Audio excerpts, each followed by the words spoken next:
Hiya everyone. Well, at least we can all relax now, can't we? If you can call it relaxing. It's the way it goes. It's the way it goes.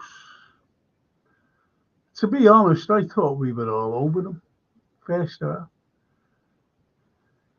second half, and again, two silly goals. That's what you've got to look at, two silly goals. And what do you think of that? I'd love comments on the Gapco and their goalkeeper and the referee. I'd love you to say what happened there. What happened there? Because to me it seemed the lad just rolled it out. The referee never blew for anything. Gapco ran up. And he must have heard the referee shouting because he just stopped as he was going to take the ball and just slotted away. That's absolutely horrendous. I'd like to know what his version is. The refs of that incident. That could have won us the game. Well, it would have won us the game, wouldn't it? Like your version on that, like your comments on that, if I might. If you've got any, that is. Richard Hutchinson, West Ham 2 versus Liverpool 2. We'll finish third, not good enough. Okay. Mary Stan, if anyone wants to join comments after this edition, go to comments on this YouTube about the removal of Fenway and share issues. Okay. Details will be posted. Best wishes, chatters, with hope in our hearts. In your, yeah. Thank you, Mary. Sorry. Thank you. Norman. Unfortunately, we were not physically competing enough in both boxes, attacking or defending. Bowen was out with an injury, supposedly, yes. Like Calvert-Lewin, ridiculous. Mac is too slow for me, only opinion. He should have scored an header. That header he had, that was a glorious chance. He should have put that away to make it 3-1. Was it 3-1? Or was it 2-1 then? Not quite so sure anymore now. But he should have scored the header nevertheless. That was an open goal for me. Only the goalkeeper to beat. And it was a weak header. Let's be honest here. Enzo, Gravenberch, Mack and Szoboszlai have hardly been a resounding success. We needed physicality in midfield and we bought players who like time on the ball. See if you agree with what Norman says. Are you Frank? Are you Lee? Are you Lee, mate? Redbird, relax. Don't do it when you got to win. Absolutely. Absolutely there, Redbird. No yellow, even for the challenge on McAllister, yet Curtis sent off versus Spurs for less. Yep. There were so many incidents in that game. There were so many incidents in that game. So many of them. That was outrageous, says the Redbird. We were done by effing ref again. Even the commentator said the ref didn't blow his whistle. Well, we all know that. He didn't blow his whistle, but he must have called Gapco back. That's why he stopped and just turns around. He quickly turns around. And that goalkeeper went down pretending he was injured. That was the excuse of the ref.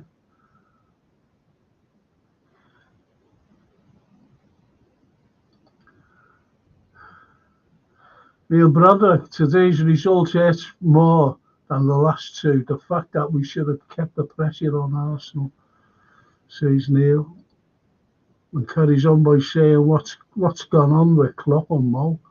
Looks like it's been going on for weeks. That's a good point, actually. That's a very good point, that, Neil. And the pan of, yes, Frank, mate, what the F was that? What the F was it?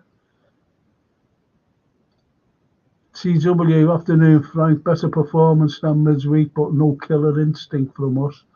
McAllister should have censored. That's the header, isn't it? That's the header.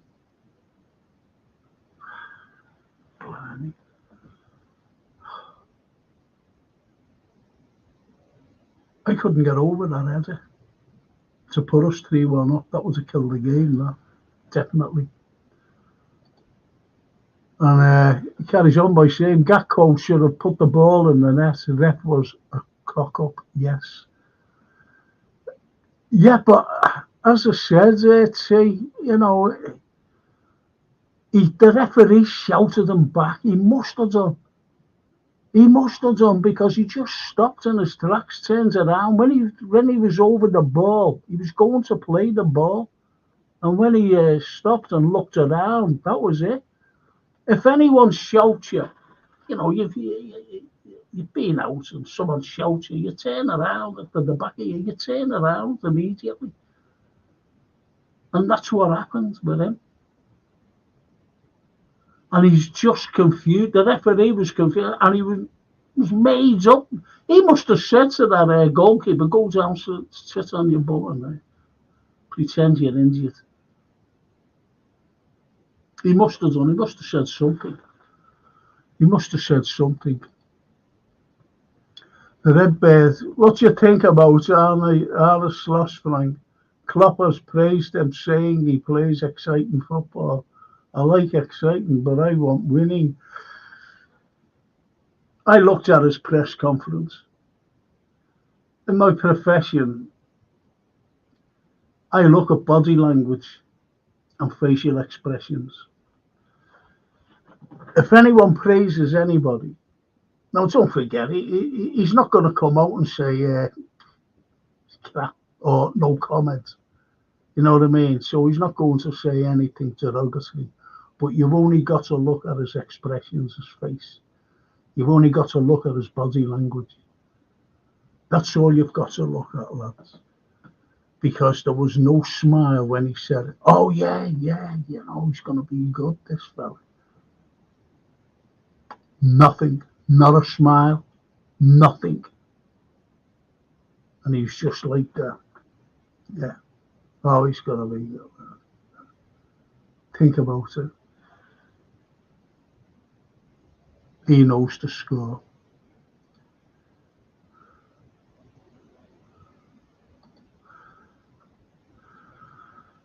But you're right there, Red. You're so right. We want a winning thing.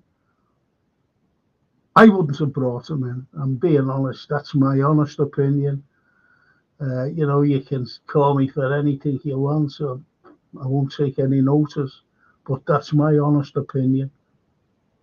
We've gone backwards. And all of a sudden, people, in different pods, they're all experts now of Slot. They didn't know him last week. And they're all experts. Oh, yeah. Think about that. The old Devlin. I think we were done by our own mentality or lack thereof. That's a good point, actually. Do you think that we were overconfident? See, you're getting the lads, a few weeks ago, we were going after the quad. And some lads were going, yeah, most of us, we were all, yeah, we're going after this. Now what you're getting is the same lads who were going, yeah, you're getting them saying we're overachieved, or we overachieved this season. We were awful, and they were lambasting Klopp at the same time. They were lambasting him. forgetting what he's done. I was looking at some pod last night, Liverpool pod, this fella, won't mention his name, and he was going on, and his pods went, it's had slot and why. Oh yeah, let me say, yeah, and I'm got listening to him, and he mentioned about, from not Paisley, from Shankly, and he could fit like perfect. This is slot, Shankly, but he didn't mention Paisley. Shanks built the foundations. Bob took over, and he laid the road of glory. Bob Paisley laid the road of glory. Didn't mention Fagan. First season, won a treble. Kenny won a double, nearly a double-double the following year. Would have been the first manager ever to do that. And I just thought, oh, fuck you. Turned him off. Going on. He does blogs going on, watch this lad. But his accent is over the top. It's not that Redmond lad, it's some other fella. Anyway. Neil Broderick, why didn't Gapco bang the ball in it, or would have counted? Now, as I said, Neil, he was shouted back. Shouted back.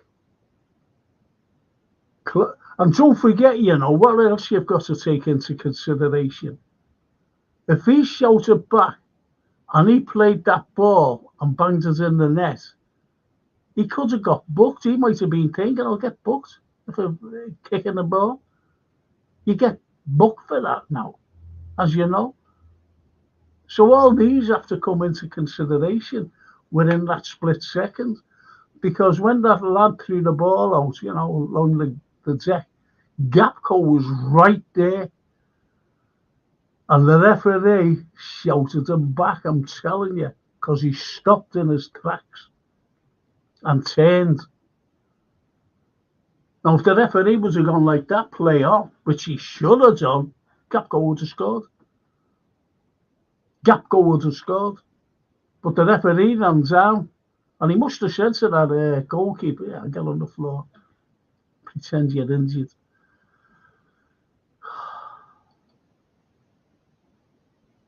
That's just my opinion, anyway.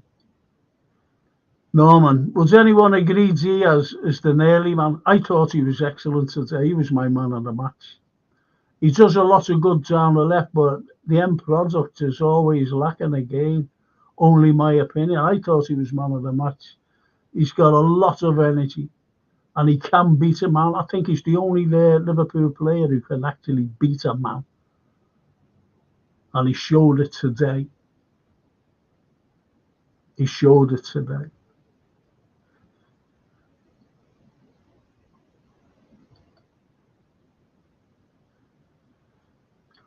Redbirds, early one and no scores in chat, please. Frank and us are not interested. Redbirds, thank you. You know the score. We're not interested. Not interested. Good lads. Thank you. Ian McHale, hiya Ian. Wish Mo had showed that type of anger and passion during the past few weeks and at Goodison Park on Wednesday. Yeah. Yeah. Yeah. And Neil Broderick, the ref blew Frank. Well, there you go. Says it all. Says it all, Neil. What did he blow for? What did he blow for? He knew he was wrong. Dean O'Brien. Really frustrating the last few weeks. A bridge too far. No shame on coming up short. Thank you, Dean. Honestly, thank you. A title charge was a pipe dream back in August. The team's run itself into the ground. Klopp looks empty. Just one of them. What a ride, Reds. What a ride, Reds. We'll go again. No, man, I'm sick of this crap about doing it for Klopp. It shouldn't matter.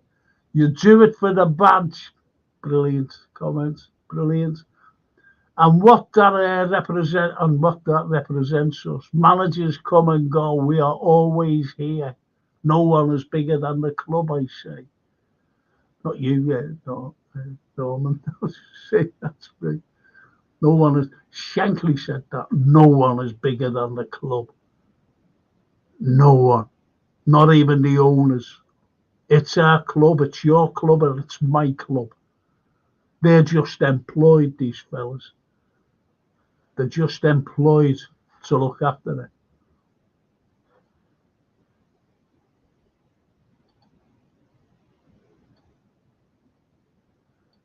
Exactly, Frank. He is going to say Slot is not good enough, is he? No, he isn't. He isn't going to say that. And the panel says, Norman, I totally agree with you about Diaz. And Redbird, nah, you're right, Frank. I never saw the pressure me, mate. Told me, but he didn't mention Klopp's body language.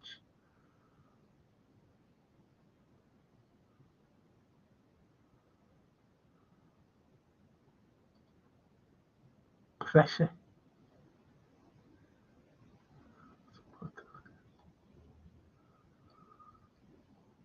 Yeah, brother. Remember one game, a good few weeks back, Mo was subbed and spat his dummy out walking off the pitch. From that day, he's not been the same. Okay. Norman. Oh, is it all talking to another day? Norman says, is Klopp perfect? No, of course not. But FSG have let him and us down. Imagine if he had been backed a little more, it could have got us 2 points more in the race versus City. Yes. No matter what happens, no matter. Look, over the 9 years, he hasn't been fully backed. And we've had to sell players to get some money in. To get some money and to buy players.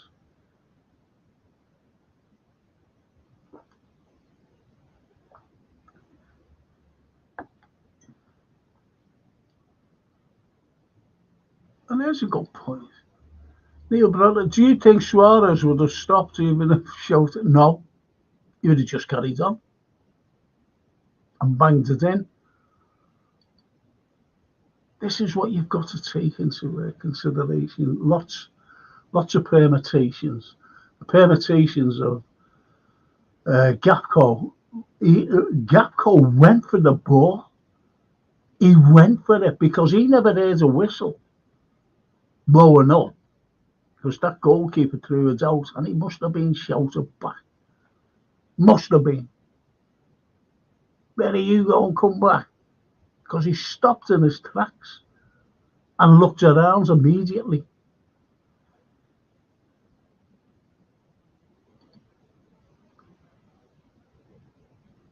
Any copyright, no mention of it on TNT after the game.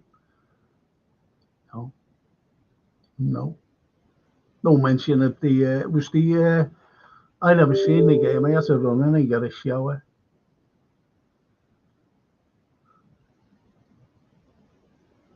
And I never seen any press conferences or anything. I was waiting for their Jürgen there to come on, but he must have got lost somewhere. Might have been having a fisticuffs with little Mo. Steve Evans up Jürgen said to Salah, pull your weight here and look fucking interested. Any of you saying this is Jurgen's fault needs to go and support another club. I don't come out and say that. These are good Reds. They really are. But you know, no one's having a go at Jurgen. But I know what you mean. I really know what you mean. You know that. Neil Broderick. Diaz, man of the match by far. Absolutely. He was good, Diaz, today. First goal we give away is criminal. Yes. Yes. Ridiculous. Got no time for FSG and Edwards. Edwards walked out on us and did not want him. Yeah, and I don't want to hear. Absolutely right. Absolutely right there. Yeah, I said the same on my pods. He walked out on us. He walked out. And don't take all the crap that you're getting on, some pods by saying about Edwards, and he signed, he signed the likes of Mane and Salah and the rest of them. Bobby, he didn't. Klopp targeted them. He was a gopher. He was a gopher. Go and get that. Go and sign him, Edwards. But all the hype with him being, oh, he's great and everything else. And all, he's a genius. Yeah, believe that if you want. I don't. He's no genius. He's no genius. And don't forget what Klopp, they're all going on about Klopp and, we signed there, we signed. Klopp wanted Bellingham and Shumani. That's after Edwards left. That's who he targeted, those players. Now we're getting these excuses, because it's Jurgen, he's leaving. Oh, yeah, but, he wanted to go to Real Madrid. No, he didn't. He wanted to come here. He wanted to come here, Bellingham. Take no notice of all the nonsense that you're hearing and reading, and and these stupid fans who are commenting. The club should be ashamed touting a new manager while challenging for the league. For fuck's sake, amateurs. I don't think it's that. I understand, Paul, and you're so fucking right. You're so right. Look, you've got to look at a bigger picture. I'm not saying you, Paul. You're a good friend of mine. But what I'm saying is you've got to look at a big picture. All of us. All of us. In the January, Jurgen said, I'm leaving, didn't he? Said, I'm leaving. Because someone was going to leak that he was leaving. Then he said, all my players only found out today. I don't think he said that, but someone else said it. Those players knew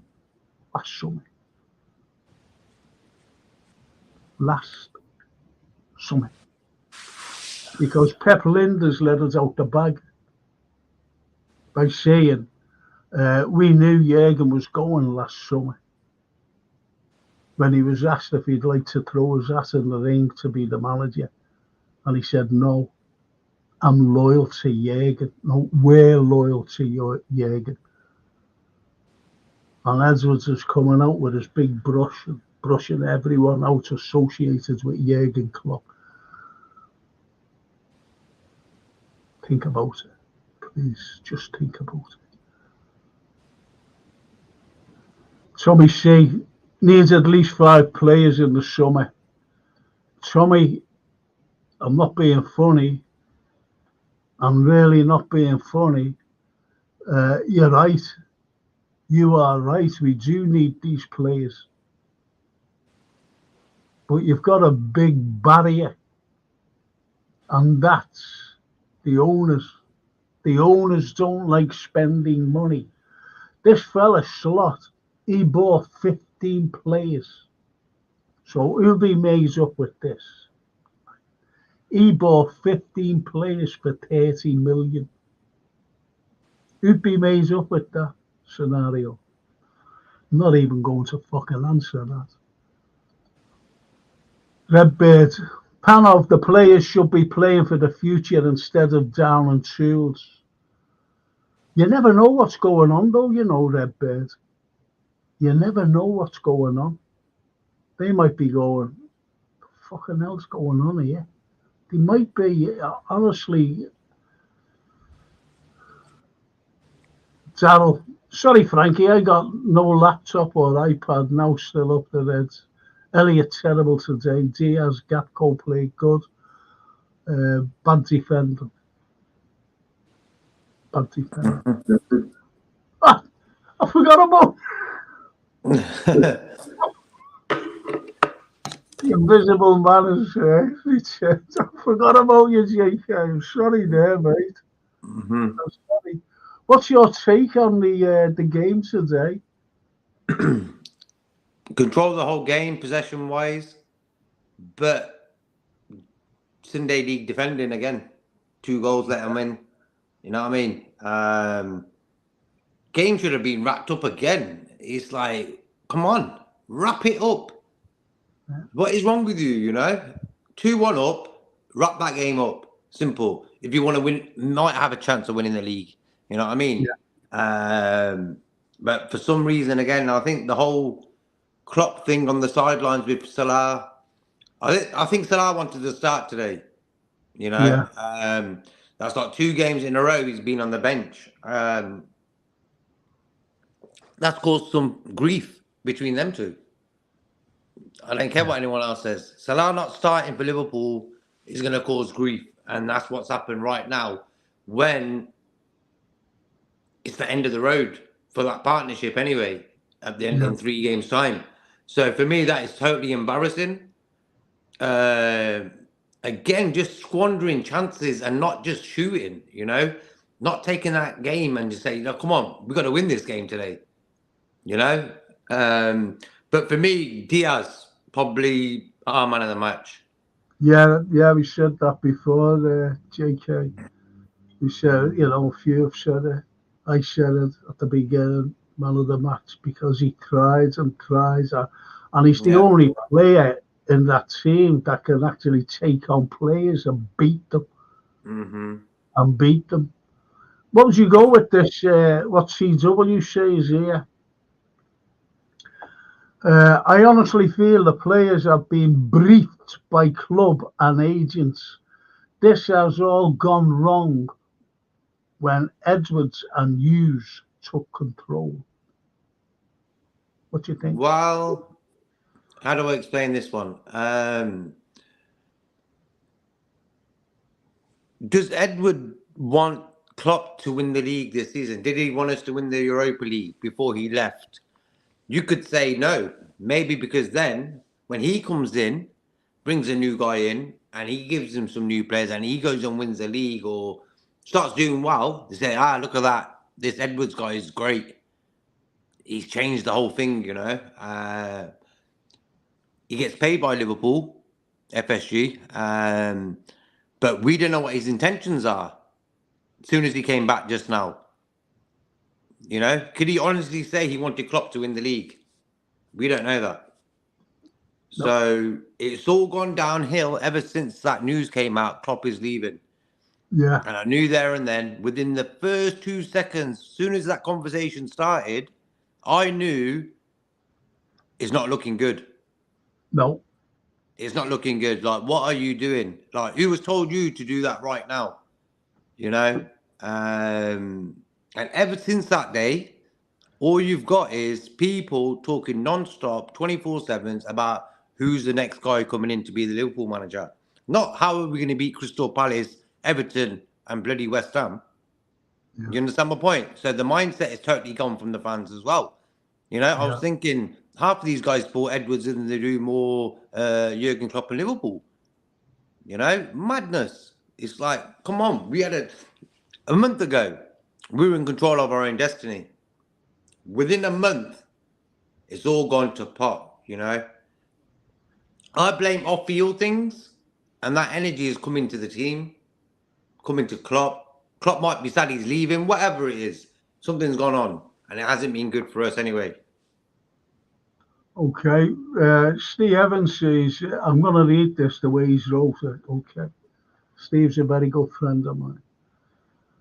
And FSG don't fucking care, and they never will. Their only interest is making as much money out of us, their cash cow.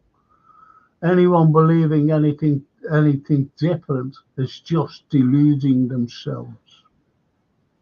That's Bang what on. he says. He's an angry man, is Steve.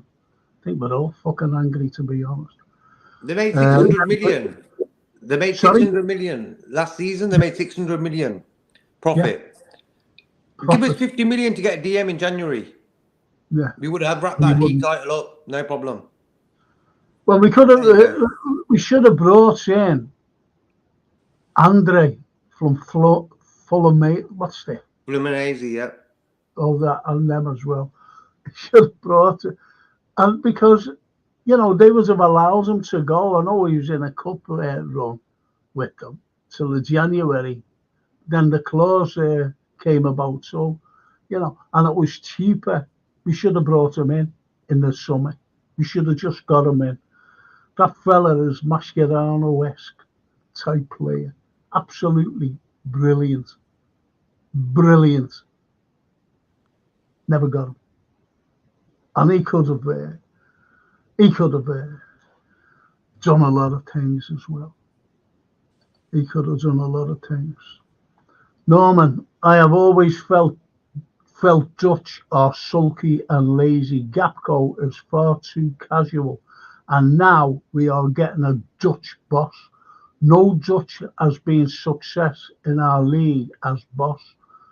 Open wrong, of course. No, you're not wrong because they haven't. Ten Hag, remember, it was only last year, or was it the season before, they were saying he's the best Dutch manager in their leagues, the best Dutch manager. Man United got him. And what's happened to them? See what I mean, JK? You know what? When was the last time an English football manager won the Premier League or the league title? Howard Wilkinson. So that's England, and that's like in the English Premier League. That's the level of manager quality nowadays out there. Because what they've done is a lot of these managers have drifted into the data world. So the data is actually making decisions for them instead of going the old school way, which Klopp is, and going with the eye view first. I like his energy, I like his attitude, I like the way he plays football, and take it from there. Then look at the data instead of the other way around.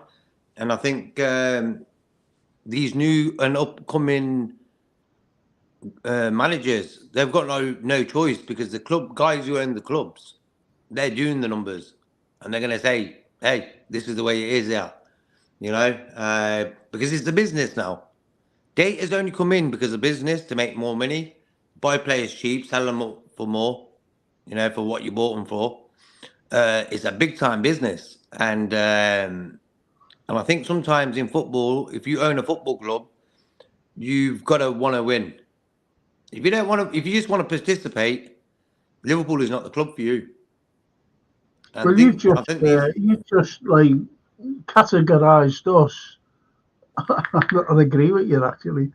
Categorised us as a discount, whereas you get some stuff in, and then you sell it as a profit. From discount to retail. If you're going to buy something, so you pay the money retail. So you pay the money for like a suit or whatever. But you're going to add money on for your business. And that's what you said. That's exactly what you said about bringing in players to sell them on at a profit. And that's what they've always done. Am I right? The Coutinho one, for example, it was too easy to give up. That's why I think Salah leaving. This what happened today with Klopp will add fuel to that topic. Oh, that's it. Salah's going to leave now, you know. Yeah. Like football, the football life don't always run smooth. I think they're passionate guys out there, you know what I mean? And they're going to sort of argue sometimes. And I think a lot of the people put salt and pepper on there. We don't really need that sort of stuff going on with our club, you know. So, but I think the frustration of not starting the game and the frustration of how we've been playing recently, Salah's hurt as well. You know, he plays for Liverpool. He wants to win the Premier League. You know, so Well, okay. Well, Neil Broderick says, I've got a feeling we might not see Mo again. I don't think so. I think he will play. yeah. And I think he'll play at the last game of the season. Because I think the big nail is in the coffin for Mo. The people coming in. With these people, new people. But they should have kept away from Anfield. They should have fucking kept away. This is why Slot was coming out and saying, I've got the job, I want to be Liverpool manager. I want to be the manager. Should never have fucking opened his mouth, him. Ballsy head. Should never have fucking opened his mouth. That's what's annoying.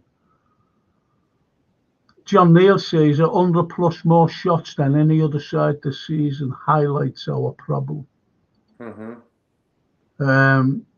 Big up, Frank. Hope you're well today, mate. Thank you, Jazz. I'm frustrated. Frustrated like everybody else. Steve Evans says, I'll say what I need to say. I'll never support those effing Yanks, mate. Sick of those who won't call them out. And we know, Steve and I know people from certain groups. And they will call them out, but they won't call them out like on pods or anything. They say it privately. And that's what I can't stand. We know lads. But we also know lads who do call them out. Vociferously. Like me, I call them out. No one can say that about me. And Neil Broderick. Now, Neil, he's a genuine, heartfelt fella. I know Neil very well. And if he says FSG out, there's something drastically wrong. I'm telling you now.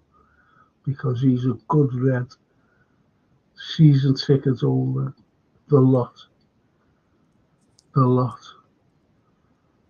And Panov, easy to say, but you know yourself when you're in a job and it's on the line, your enthusiasm for that job wanes. Look, I'm an ex-lecturer, and I'm a fucking good one, by the way. But it was a good one. And I remember this, someone had taken ill, and it was another department, totally different. And they had two candidates, and I knew who the best candidate was. I know. And I knew then, I said, you'll get the job, there's no problem there. You're going to get this job. Do you reckon? I said, right, you're the best. You're well better than that. Now, here's what happened. They took the other. And after 4 months, these undergraduates were coming up to their exams in the May.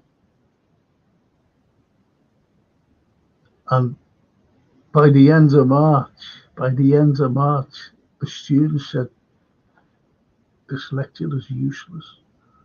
Absolutely useless. We're learning nothing.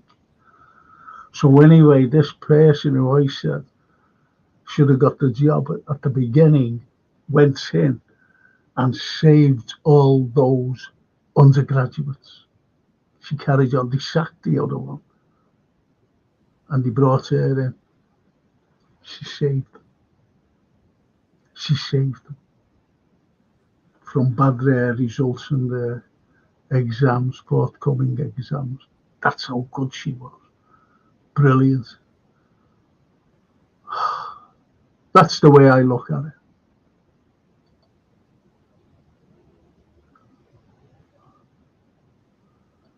Richard Hutchinson, Arnold Slot and Richard Hughes got their work out cut out. FSG and Michael Edwards out. Richard. Absolutely. Honours a mate of mine, Jay. Edwards stares to tighten our purse and buy another franchise for FSG. There you go. In a nutshell. TW, yes, Frank, I can remember Klopp saying he was tracking Mane and when he was at Dortmund. I know, yeah, TW, yeah. You know, take no notice of people who are trying to big up Edwards, please. You know, saying, oh, he bought Mane, he brought this in, he brought Virgil in, he brought Allison in. He targeted them. Klopp targeted them like he targeted Shumani and Bellingham. Now, don't forget Shumani and Bellingham. He'd gone by then. So that proves who he targeted. Jürgen. And he told the gopher to go and get them. And the gopher did. And the gopher is Edwards. And everyone's trying to say he's a genius. No, he fucking isn't. Jesus.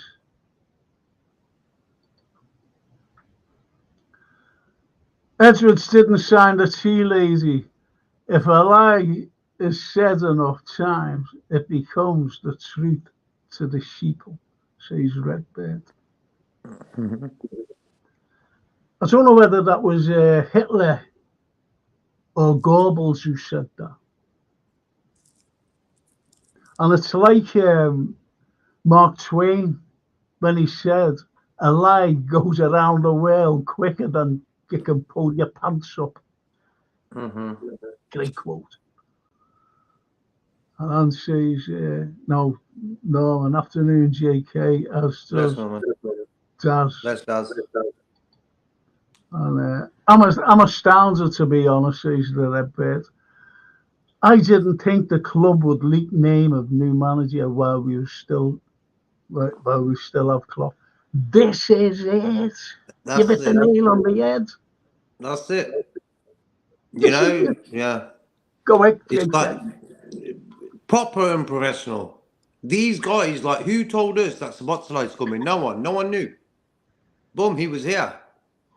You know, these guys that let the news out about a Klopp. For me, to tarnish Klopp's last season with the club, I think there's been a lot of beef behind the scenes. Klopp's always smiling on camera, but you can just tell from his body language and stuff. He's had a few arguments behind the scenes with some people.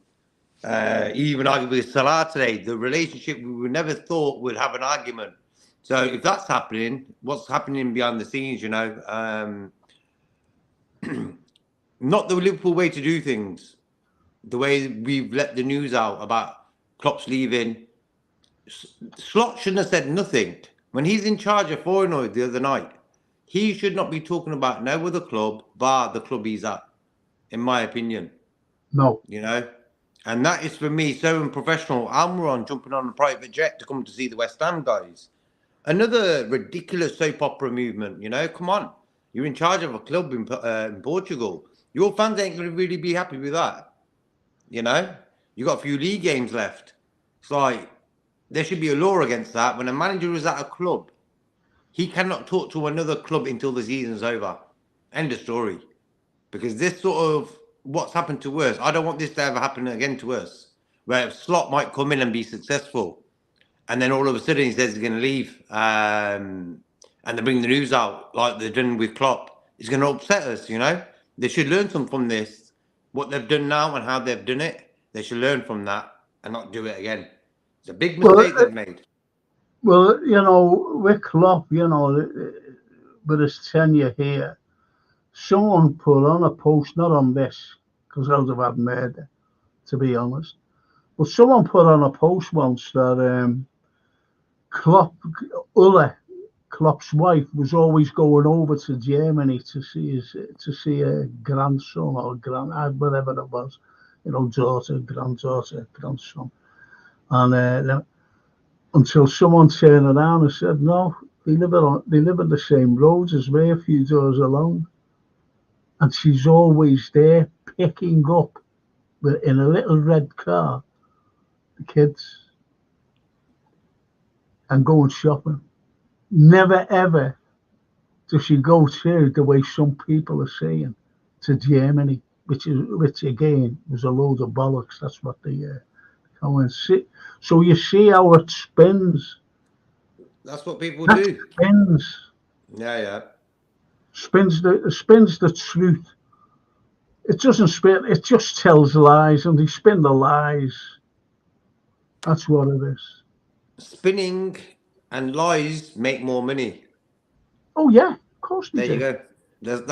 You go. We ain't gonna go like this topic about the whole thing, but spins and lies sort of benefit someone in certain ways. So, but the truth is, you don't really have to repeat the truth often, but lies you have to repeat. But as I've said, the way the club have handled this season has had a big effect on the pitch.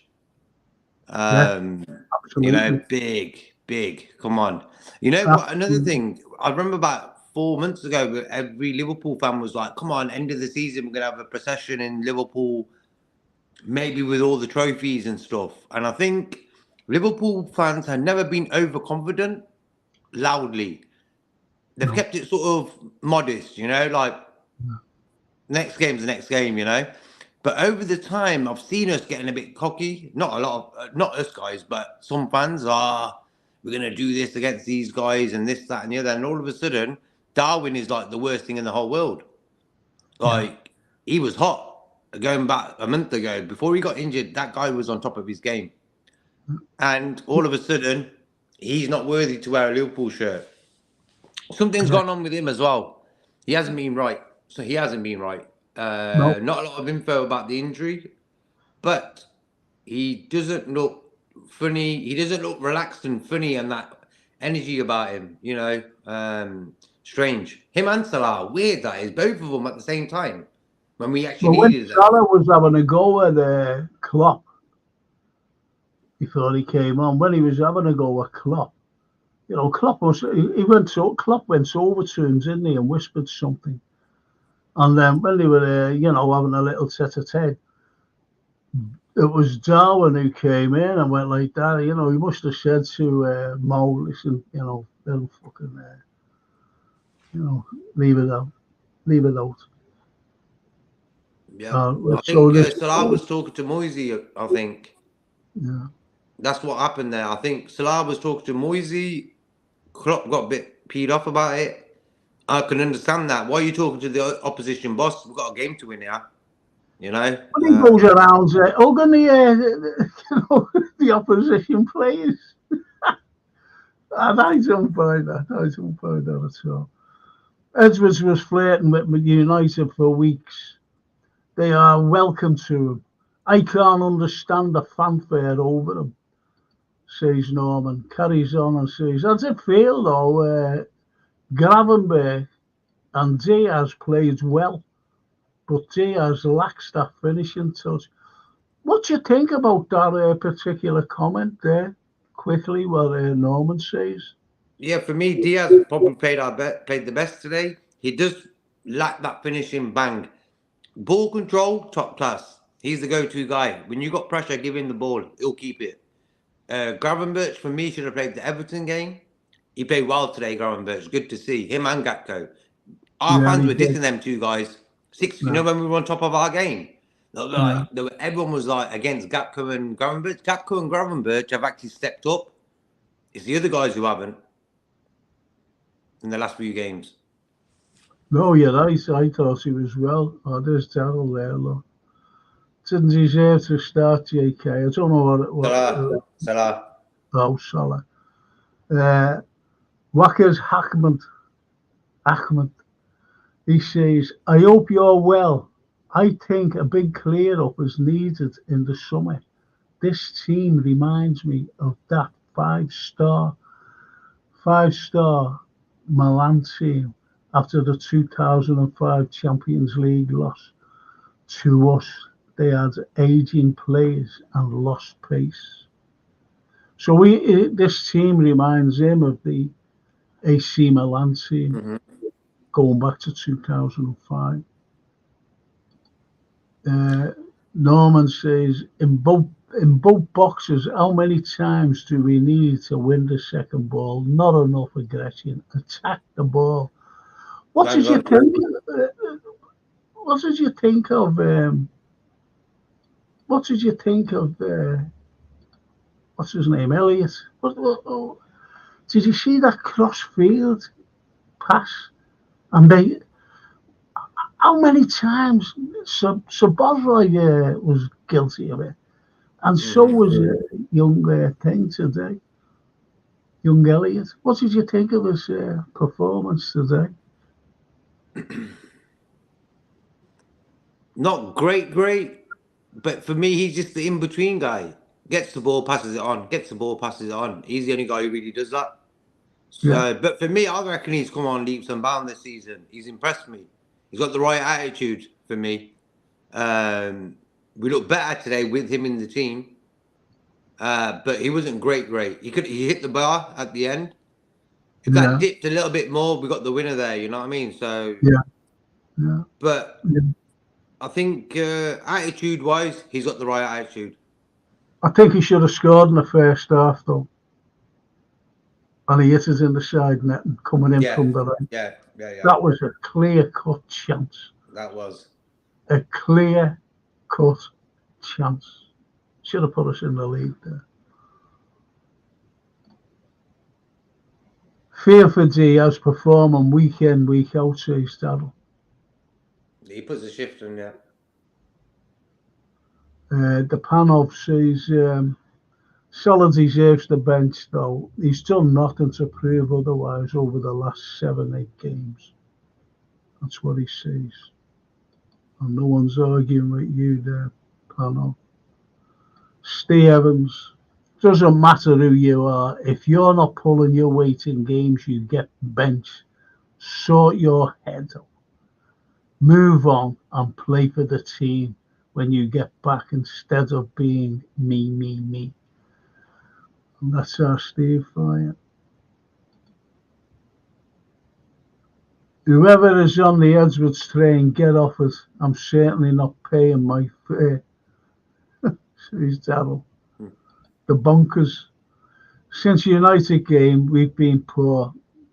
Absolutely. I fully agree with Steve's comments, says Wackers Ahmed. Keep it real. Does anyone know why Klopp and Mo were arguing? He was talking to Moisey. Salah, that's why. There you go. Because he was talking to Moisey. So JK says. Peter Davis. Salah deserves to be on the bench. His attitude stinks at the moment. Not just them, other players have let the badge down. And FSG need to be fucked up.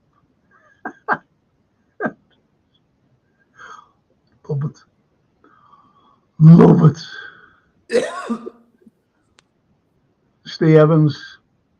What does the audio say? Better to a load of fucking nonsense again. I know you were plowsy today. I know you were plowsy today, Steve. Drinking the brandy.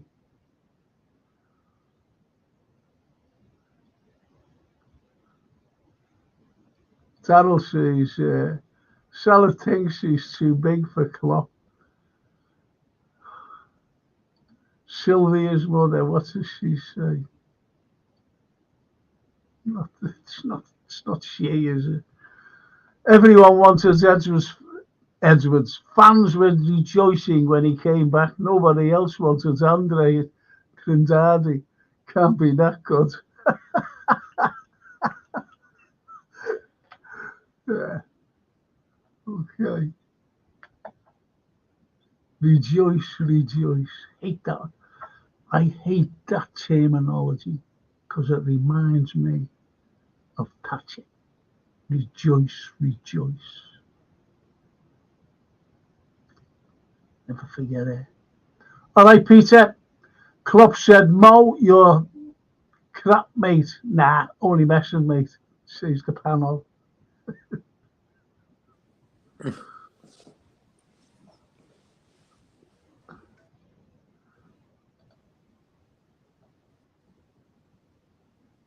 The drunk Vigo, Arne Slot will save us.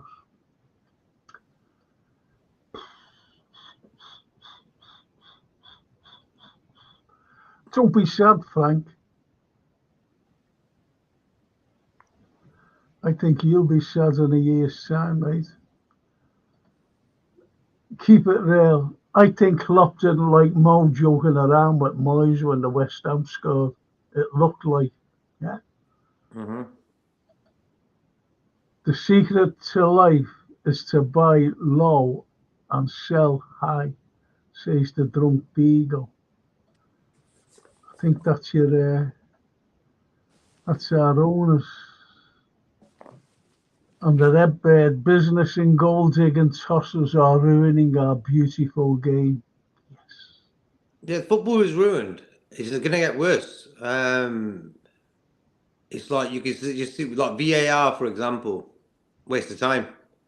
Fans need to really get on board together and actually, because like Brian was telling me about that Sweden have banned VAR for next season. They're not having it anymore. So how come they can do that then? You know, it's about time this country did it as well. Too much drama, too much time wasting. And then also, we only got 5 minutes at the end of that injury time. Yeah. That Ariola, their goalkeeper was on the floor messing around for about 10 minutes. You know what I mean? It's like, where did that 5 minutes come from? There's me thinking we're going to get a 9 minute injury time here. Ridiculous. Seen 5 minutes and I thought, you know what? We're not getting nothing today. 5 minutes. That's a joke. On the floor messing around for 10 minutes. Love that. On the floor messing around for 10 minutes. But you're right. You're right. The referee was absolutely useless. Ahmed says FSG really needs to sell the club. We can agree to disagree with Roman Abramovich, but he didn't care about money. He wanted Chelsea to succeed. That's spot on, that. That's spot on. Because I don't care what anyone tells me. These owners do not want Liverpool to succeed. They don't. You know, you've only got to look at, when Klopp's been asking for money, and he has been, and they've said no. Let's just take 3 players, for example, Shumani, Bellingham, and that Andre. They've said no. So to me, they didn't want Liverpool to succeed. They just want Liverpool in that top 4 Champions League. They'll be made up now. They'll be made up. They want to succeed, but they want to do it on a cheap budget. That's what I say. Of course, they want to win the Premier League and Champions League, but they want to do it on the cheap. And the thing is, when you do it on the cheap, it's a bit of a gamble. Where Man City don't do it on the cheap, and they're winning Premier League titles. Okay, they'll have loads of charges to deal with, but I feel a club with our stature had enough money in the coffers to actually go and do something more this season. Another DM, just one player, 50, 60 million, who cares? Get it done, but they didn't. Hence why we have failed in the past month. Endo not ready, fit enough to handle all the games. And when McAllister drops there, our team changes. Yeah. That lad from, he was a come here from Fulham, Polina. He would have come here. He would have come, yeah. After Bayern not getting him, he probably thought, yep, I'll go to Liverpool, no problem. If he could. I think he's going to Bayern now, isn't he? Last summer he was going there. He was like ready to join. Something happened on the last day or something, so he didn't go. What do you think of this? Now, I've said this myself, and it's from Norman. In my view, if we really wanted Alonso, we would have got him. People say FSG do stuff on stats. No, they don't. They do it on money or lack of it. That is what it's always about. Not best option, cheapest. I think it's because of Edwards as well. Xabi would have come here. Xabi's a red. I keep telling people this. For weeks I've been saying it. For weeks. I've been saying this since January. When one of the lads, one of my mates, went, all right, Xabi. So it was a night game. What are you doing here? Going on the backroom staff? He said, no, he said, I've just come to watch the Reds. I'm a supporter. I support the Reds. And he said, he carries on by saying, it's when I get time, he said, I'll just come to Anfield to see them. There you go.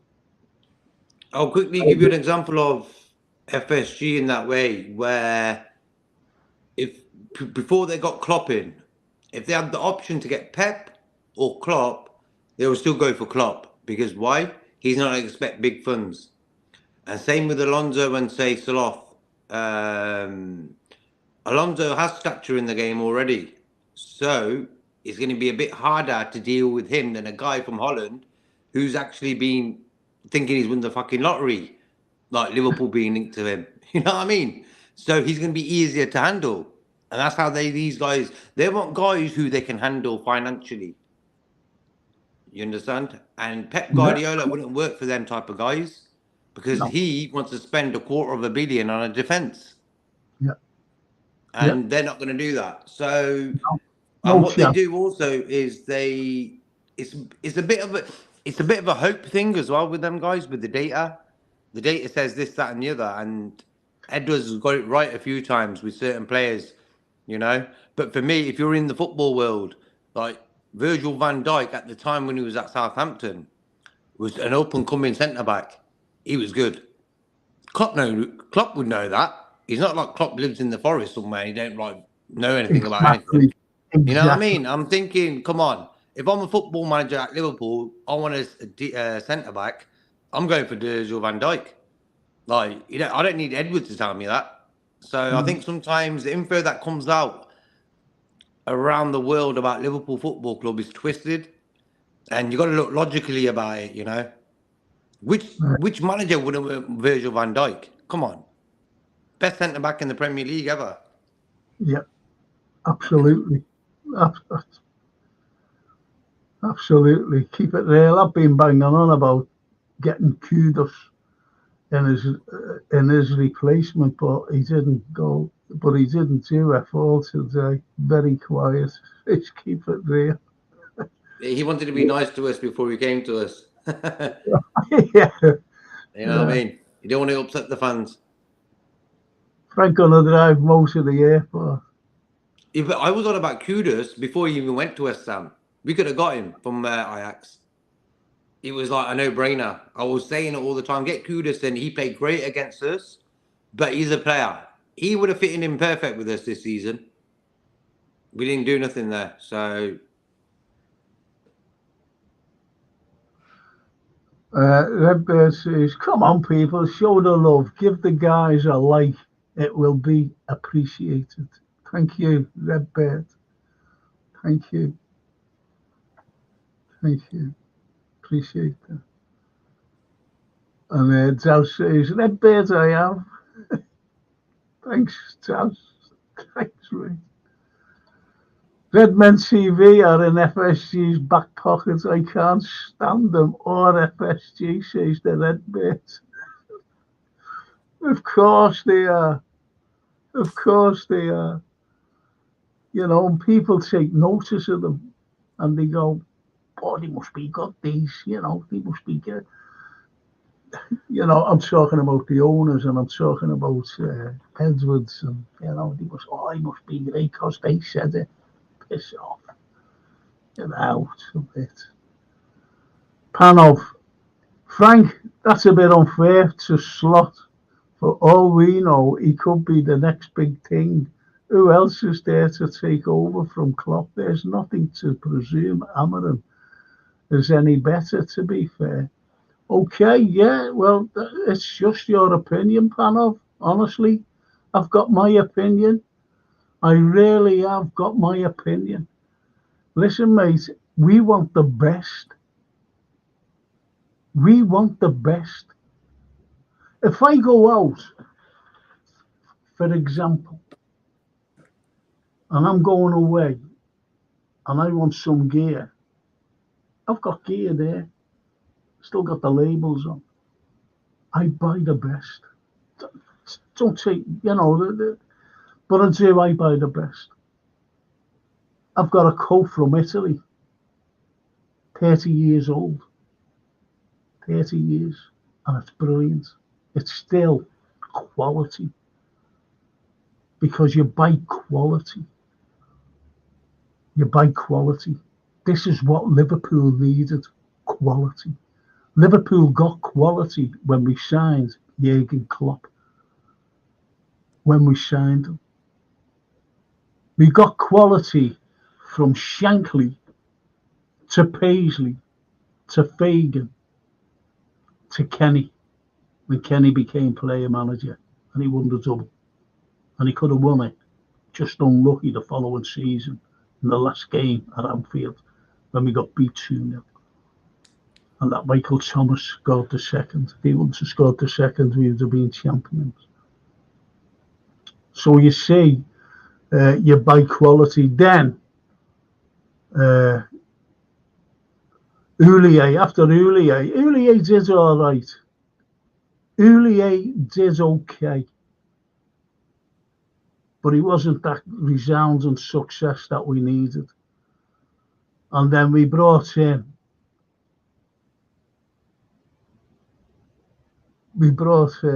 Hodgson. Then we brought in, I don't like saying this fella's name, I really don't. Anyway, we brought in Rodgers and we were in the doldrums. That 6-1 defeat against Stoke that time. And there was a picture, I used to have the picture of the bench, that Welsh fella who we brought up from Swansea. And Mike Marsh, just sitting there with him. How forlorn they were. That was our backroom staff. Then we brought in, there was 2 candidates. There was Ancelotti and there was Jurgen. But we knew that they were quality, the 2 of them, proof that they'd done something. Slot has had 6 Champions League games, 6. He lost 4 of them. He's in a very weak league. I said about Amarim as well, I said it's an unknown quantity because Amarim is in a weak league, but at least I'll give him the chance. I'll give him a chance. This fella is in a weaker league, This job at Liverpool is massive. He's taken on a club that's European royalty. We are elite in Europe. We are an elite club in Europe. How many other English clubs can say that? Or British clubs, if you want to include Scotland? How many?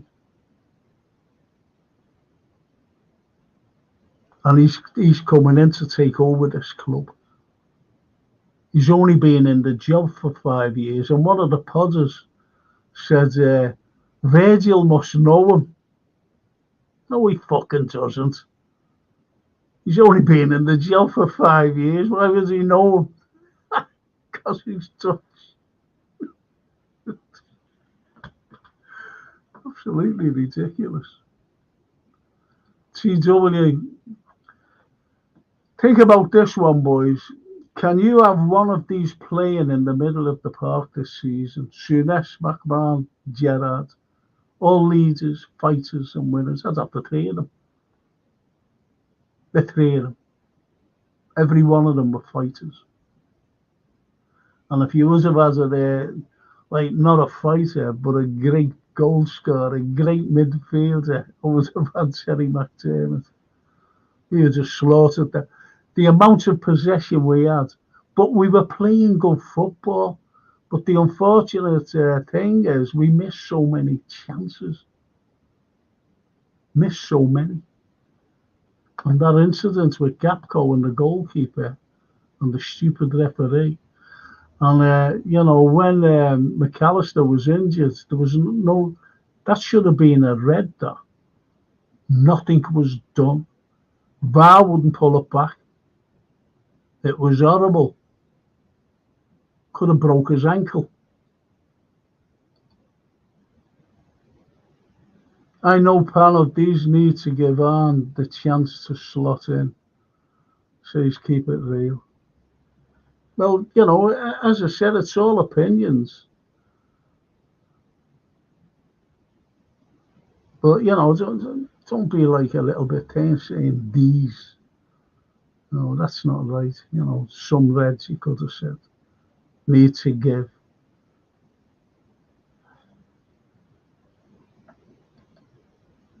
Sylvia's mother, let's see who Slot brings in. I mean, Edwards. Certainly don't want any Feyenoord's average Eredivisie League players. He might bring in 15 like he did for 30 million. You never know. You never know. Because if you know or you don't know, Edwards has turned around and said that you're just going to coach. There's no manager. So who's the manager? It's Edwards himself, because they're going to buy the players. So he's managing the club. It's like a manager of a shop. Your workers do as the manager says, you sell them over there and those over there, you sell them and you sell them. Be nice to the customers. I do all the shops. I fill the shop stock room. I buy the merchandise for you to sell. And this is what Edwards is. So he's the manager. Not a name, but he'd be managing the club. And if you can't see that, then Darryl, I love this club. FSG are destroying it. I love Jurgen for the rest of my life. He is a genius, in my opinion. FSG have thrown him under the bus for a man who left the effing club and bringing in Hughes. Joke keeps on. And Keep It says, I remember Liverpool fans used to be respectful and would give managers a chance. Keep it real. Listen, mate, I get behind my team. Listen to me carefully. I get behind the team, always have done. always will do. When Hodgson came, I got behind the team. I didn't get behind Hodgson, but I got behind the team. I backed the team, not Hodgson. And when Rodgers came, I backed the team. I backed the team. Always have done, always will do. Didn't back Rodgers. I didn't back Rodgers because I knew he'd fail. I knew he'd fail and I was vindicated. And I'm saying the same now about this unknown quantity. This unknown quantity. No one has ever heard of him. Keep it real. You never even heard of him. You never heard of him. I get behind the team. That's who I support, the team. I don't support the owners. I don't support. If I don't fancy a manager, I don't get behind the manager. I get behind the team. That's me. I've always been like that. All as I want is quality at Liverpool. I want quality players and a quality manager. That's what I want for us to progress.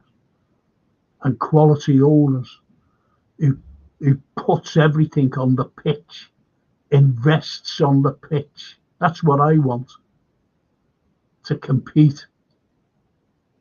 And you can't say that Jurgen Klopp didn't work miracles.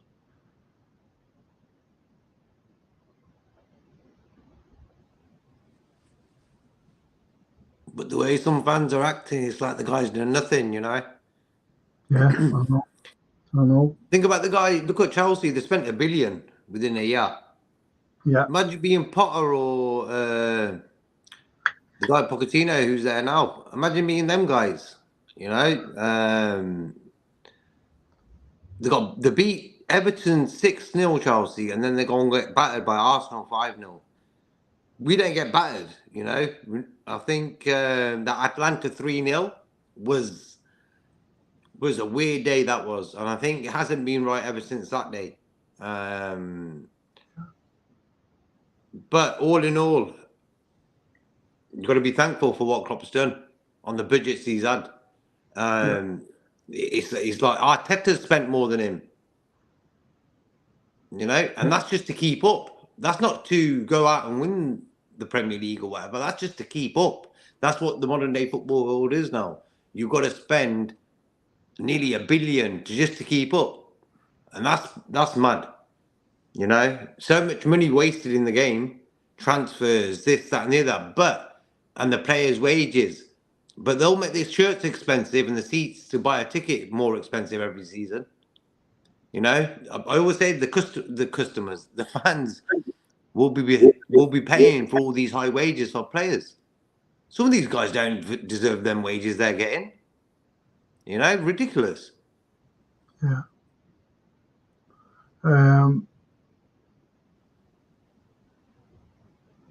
Keep it real says to be slot out like I've been seeing everywhere is crazy.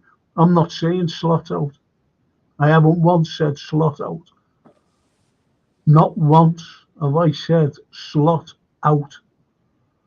But the lads who are saying it, they must have some idea of what we've got in. I didn't want Hughes from Bournemouth and the little scouts from Bournemouth. What are they going to do? Bournemouth. Think about it. We want the best. We want the best at the club. To me, Richard Hughes is second rate, and we've got them. Yeah, because if it goes pear shaped, Frank, they can blame Hughes, not Edwards. Yeah. Oh yeah. Oh yeah. He's being done there, Hughes. He doesn't know what he's walking into. He's going to get the blame for this. But if people have got their head screwed on, they realise it's Edwards who makes all the decisions. He's just a face, you know. He's just a face there. Edwards is the type of guy who's actually argued like with Jurgen Klopp. I don't understand that one. I think the arrogance from Edwards might come across to Klopp a bit rude. I believe. I think when you're good at something in this world, you sort of get boosted, and I think Edwards has always probably had that boosted character in front of Klopp. You know, it isn't like, look, me and you need to work together and get this done to be successful. You and me, you know, but more you. Forget about me. I'll give you the tools to do that. But him going to Man United, like being interested in Man United, this, that, and the other, leaving us, he should have bit his tongue and got on with Klopp a little bit harder. Yeah. You know, I think they're both good at what they do. But I feel that soap opera wasn't needed by our club. No way. It's too much, man. Who is this guy? Making so much commotion, you know? Upsetting the boat. Yeah. Well, Sylvia's mother says, and this is why we want the best. Slot is the best of a long list of average managers available, unfortunately. It is average. I have to agree with that. Yeah, I'd love to ask all these on here, you know, going on about Slot and that. Would you rather have seen Xabi or Amarim? I knew I would have liked. Mm-hmm. I knew I would have loved Xabi to have come here. I really would, because you know, people are saying, oh, you know, he's not proven. Think about it. He's only been in a season.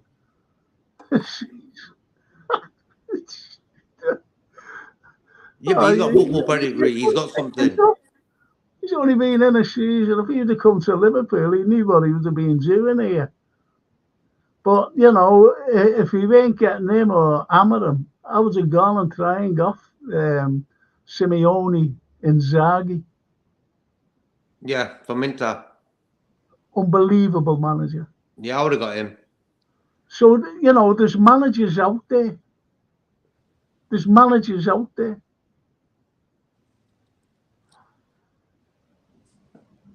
For me, my number one choice was the guy from Tottenham. Yeah. He's the type of guy who supports the club. He supports Liverpool. That's number one. Yeah. So he's going to look at it as a supporter's point of view. But will he be able to work with FSG and Edwards and stuff? We don't know that. I don't think he could. He looks like a big personality, that lad, Ange. I think if he didn't get his injuries at the time where Tottenham were running like first position at the start of the season, do you remember Tottenham were top, weren't they? If he didn't get them injuries, I think they would have had a better season, 100%. I think he sort of started off well with their midfield, Sarr, Basuma, and what's the other lad's name? He was a midfielder from Tottenham, bro. Used to play for Leicester. Him. Anyway, so I thought, yeah, this guy knows what he's doing. I was pretty impressed with the way he had Tottenham playing without Harry Kane. So I thought, as soon as Klopp said he's going to leave, that guy was, for me, number one choice. And then Alonso, number two choice. But looking where we are at now, Alonso looks like like a big name. You know? It's like, I feel that, I always said this, I think if he came second in the Bundesliga this season, I think he would have come to Liverpool. That's my opinion. I think if he wins the Bundesliga, I think his relationship with the German fans in Bayer Leverkusen was going to be too strong for him to just like jump ship. And he doesn't look good on his character. That's my opinion. Sometimes people don't understand that. Alonso is going to look a bit of an asshole, just jumping ship after one season. You know, that's my opinion. And I think for his own character's sake, he thought, no, I'm not going to do that. I respect that big time. And Keep It There says FSG are sneaky little rats. They told Joyce to drop it. Was Klopp who wanted Nunes as they preferred Nkunku. I wonder who said that. I wonder how you got that bit of info. Don't stick up for them Yanks ever. They need to F off from our club. Thank you, keep it real. Same as me. Keep it real. These modern day fans that are so negative and moan all the time, I don't know why they are bother supporting us. Yeah, negativity's never been a part of our fan base. Nope, If you know, nope. you're a like Liverpool fan, proper one, you know that we don't do negativity, and social media, internet has sort of brought that to the table now, and people are jumping on that bandwagon. You know, they say they're Liverpool fans, but they jump on that bandwagon. You know, ridiculous. If you know, like when you support Liverpool, the game's not over until the final whistle. You know, so but that sort of it has an effect on the team, the energy around the club. When everyone on the internet are always talking negative towards the players, towards Klopp, at the time where he actually needed us to support him this last month, he needed us to. Within one game, it all changed. Everyone was shouting at this, that, this guy, this guy, this guy. You know, the energy changed that day against Atlanta. We're losing 3-0 at home. It's just like everyone was saying Van Dijk great, Darwin great, Salah great, this, that, and the other. Salah's been great this season. Let's not get it twisted. He hasn't been great for the last month since his injury, but before that, he was top dog. You know, Yep, come on. yep, Madness. yep. And you know, like FSG, remember when we needed backs and we brought that Davis from Preston? Remember? Yeah, Never, yeah. never played for us. Didn't play Yeah. 2 minutes for us.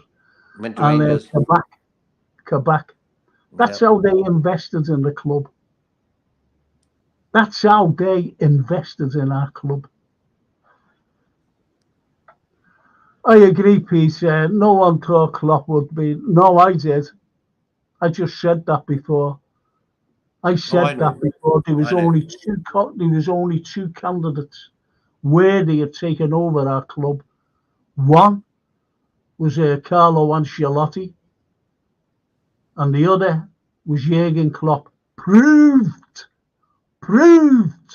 that they could do things. That's why I wanted him.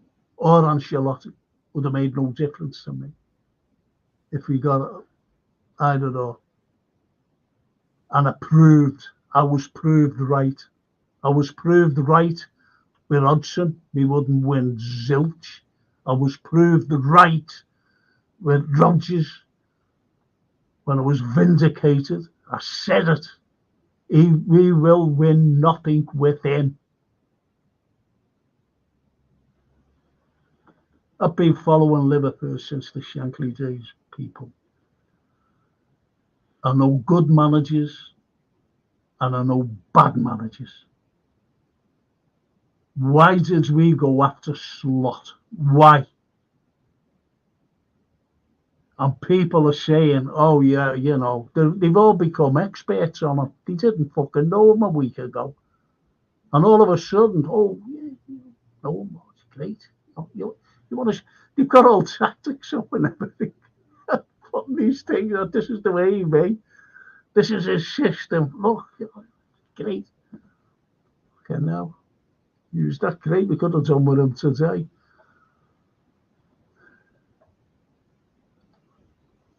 FSG are trying to make Klopp look like the bad person. Of course they are. And Edwards. And Edwards.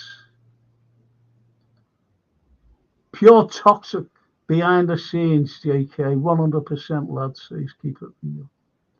Jamie Phillips. Hiya, Jamie. Edwards and Klopp was a great partnership that he created. Jamie, I said before, Edwards was a gopher. No matter what's being said, Jürgen targeted players. And he said to Edwards, go and get them. Because that was his job. And he did. But anyway, the recruitment has gone worse since Edwards left. No, it hasn't, Jamie. Jamie. Listen to me, mate. Who went after Shumani and Bellingham? And please don't turn around and say, you know, how ironic. this is that the two of them wanted to go to Madrid. Ta-da! Nah, I'm not having that, Jamie. Sorry, mate. Great respect for you, you know that, mate. I've got great respect for you. But I'm not having fucking that.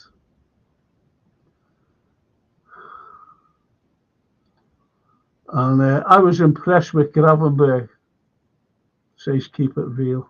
Yeah, it was about time. But, it's the end of the season. But he played well. He plays well. Yeah, he played well.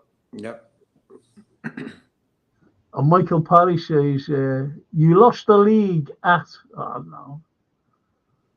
Michael, you're not a Blue, are you? Please. You never lost it. We lost the league at Crystal Palace, mate. I always remember Bob Paisley. And we sent Wolves down. And we won the league, actually. I was there. I was on the pitch. It's the only pitch I've ever done on. Wolves. And anyway, they asked Bob, like they've gone down now, and you won the league. He said, no, he said, we didn't relegate them. The season when they hadn't won before we played them at the end of the season, that's what relegated them. It's as simple as that. And keep it real. Gapco was meaty today, JK. Second word, that, isn't it? Mm-hmm. He was the best out of the worst. Well, Peter Davis says, Frank, just think the way our season has gone. At the end, as being like a soap opera, would have been good for the Netflix program. That's why he knew that he was leaving, so we didn't want to leave a legacy with him there in a stupid film, documentary. He didn't want to be left on a screen when he knew that he was going, when he was underhanded. Things, going on while he was leaving. And there was a lot of skullduggery why he was leaving. Because Jürgen is a loyal man. He would have fulfilled his contract. And Ula, his lovely wife, loves Liverpool, loves the citizens of Liverpool, loves her house. And she was trying to get him to sign another 5-year contract after his 2-year one was up. So think about that. And think about, as I said, he would have fulfilled his contract for that 2 years. But something horrendous went on at the club. I wish people would take it in, Just take it in. It's not that he's just gone, I think I'll leave now, lads. And you used to have fans, on these podcasts, or he looks sick, he looks sick, that's why he's leaving. Shut up.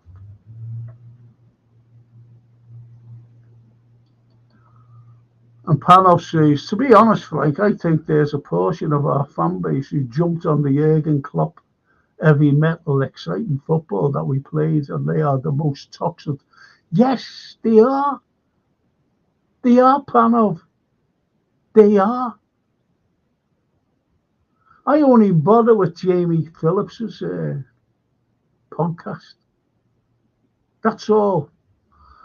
I used to look now and again at what's the lads, Coppish. Used to look at them, and until I seen that Drifty when we got beat the other week, and he went, "That's it. I've finished now. That's it. I'm not watching football. I'm not watching them now. I'm not watching football anymore. But and I'm taking a sabbatical next season."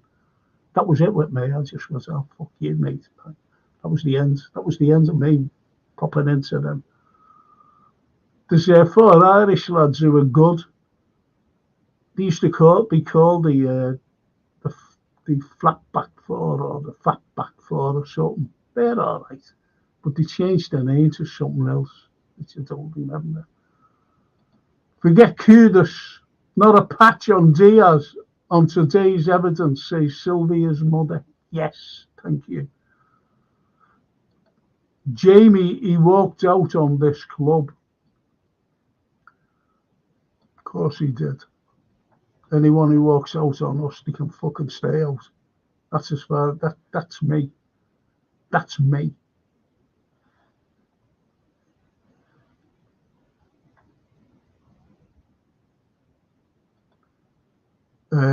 Edwards was also part of the recruitment for buying Lambert, Balotelli, Karius, Keita, Chamberlain. Don't mention that, really. They don't mention that. No, they don't fucking mention that. Frank gets Jamie on. I can't do anything. I can't do anything, Taz. I wish I could, but I can't, mate. Diaz has no end product and wants a transfer. That's why he puts a shift in. This is a top 14 at best, and without Klopp, I don't think they will get fourth, says Brian Wilkes. What would you say about that, JK? True. Diaz he's like a guy who will make a birthday cake, get it all ready, put the decorations on, drive it across the city, get to the venue, about to put it on the table and drop it. If you understand my point. That's what he does. That's what his football's like. He will do everything. Don't get me wrong. Today he was good. But I feel he can do so much more. He just doesn't have that final end product to get his numbers up, his goals and his assists and stuff. But for me, I'm impressed with his ball control. He's very good with the ball at his feet.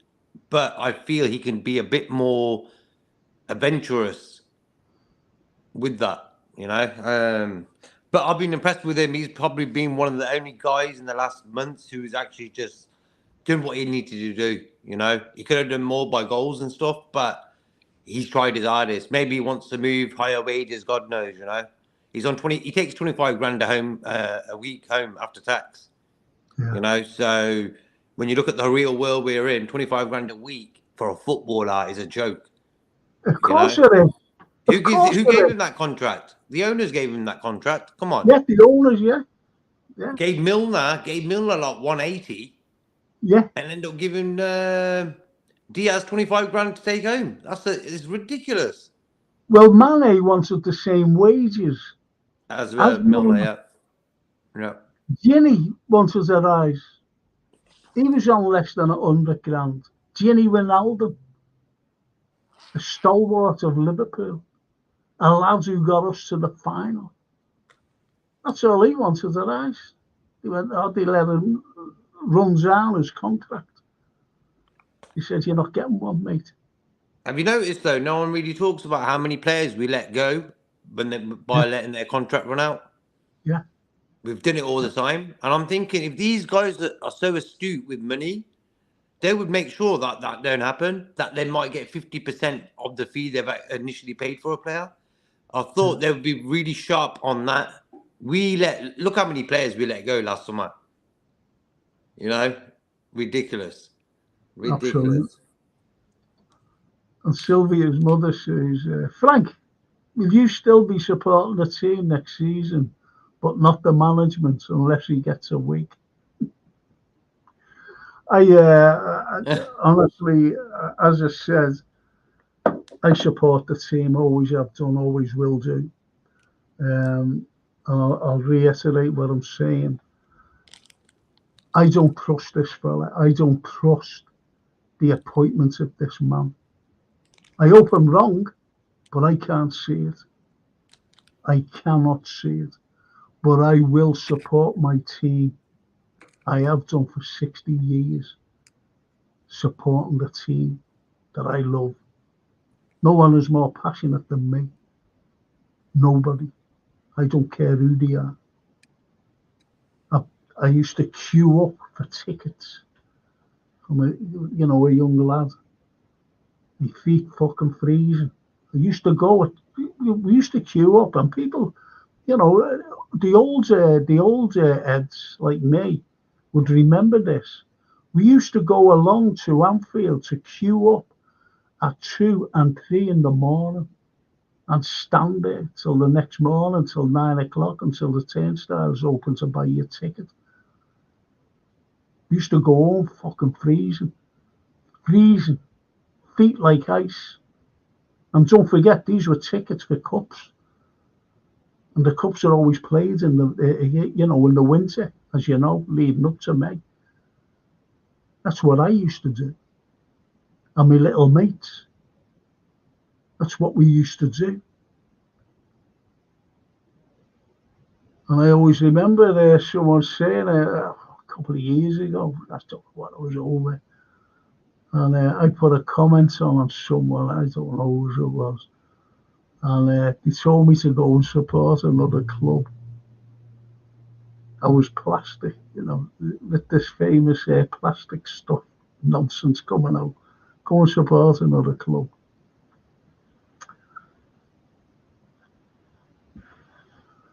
Yeah. But Sylvia's mother, I'll support my team. I don't have to support. I really don't have to support the owners. And I don't have to support the management if they're not good enough. I get behind the team, though, no matter who's playing. Has anyone seen our new home kit for next season? I like it. Have you seen it, JK? Yeah, it's different, I would say. Has it got this like little mad Collar, I think. Yeah. But you got to look at the design. You haven't seen it, no? No. Yeah, I'll send you it. He sends it me. I'm glad to say Adidas. I've got a pair of tramps there. Adidas tramps. Yeah, Adidas is next. Yeah. And through, says Norman, the Tories are promising to regulate football in an election year, lies. Like Labour promising to re-nationalise the railway in election year, lies. Yeah. I have Redbeards on Twitter. Dave, I don't know what that is. Dave Klopp. Dave O'Klopp. That's a cracker, that, isn't it? Dave O'Klopp. Frank will always support LFC, always has and always will do forever. And I'm the same, but we definitely do not support the cheapskate owners. Thank you, Redbeard. Thank you, because that's what we are. And there's some fans who support them. Some fans support them. Look what they've done for us. They've done fuck all for us. They think that they built the stands and the facilities up in training facilities up in Kirby. Nah, they didn't. We paid for it. Liverpool paid for it. The club. They did the basics. They did the basics with a club at our size needed. You know what I mean? Come on. Yeah. It's like, I think the stand behind the goal, Anfield Road end, should have been 3-tier. With executive box, whatever you want in the middle, something like it could have been better, in my opinion. The training ground should have had a big liverbird on top of the building so you can see it from miles away. Something substantial there to show it's Liverpool training ground. Just like simple things like that. But I think, quick question. the Kenny Dalglish stand. Yeah. The house is behind there. I've walked there many a times. What do you think of the situation of them houses being taken away and a new stand coming in there? Or do you think that's a big problem? No, it's not a big problem, but they'd have to build houses for those people. Yeah. All they've got to do, stanchion and build a diet, that's all. It's like the cop. The cop, that can come right up, another massive tier. Over the Now, road. you might think, what about the road? Build a tunnel. You build a tunnel for the road. That's it. You build a stand out, put a tunnel there, so it doesn't disrupt the road. Steve 25 says, the fact an overpaid brat thinks it's okay to argue with your boss in public gives us a glimpse of what's wrong behind the scenes. There you go. There you go. That's a cracker now. Man City are 115 charges cheats. Though you can't say City want to do it more than us. And as for Chelsea, Abramovich was also a cheat, and that's why they are also being investigated. But anything about a Russian, no matter what, he's gone. He's gone. But anything to do with Russians, we hate the Russians, not me. But the neocons, the elite globalists, they hate Russia for some reason. They hate them. They hate them that much that they banned Chekhov and Dostoevsky and Solzhenitsyn in libraries. Absolutely ridiculous. So that's how much hate. So they just pick on Abramovich. Why didn't they do it then? Why didn't they do it then?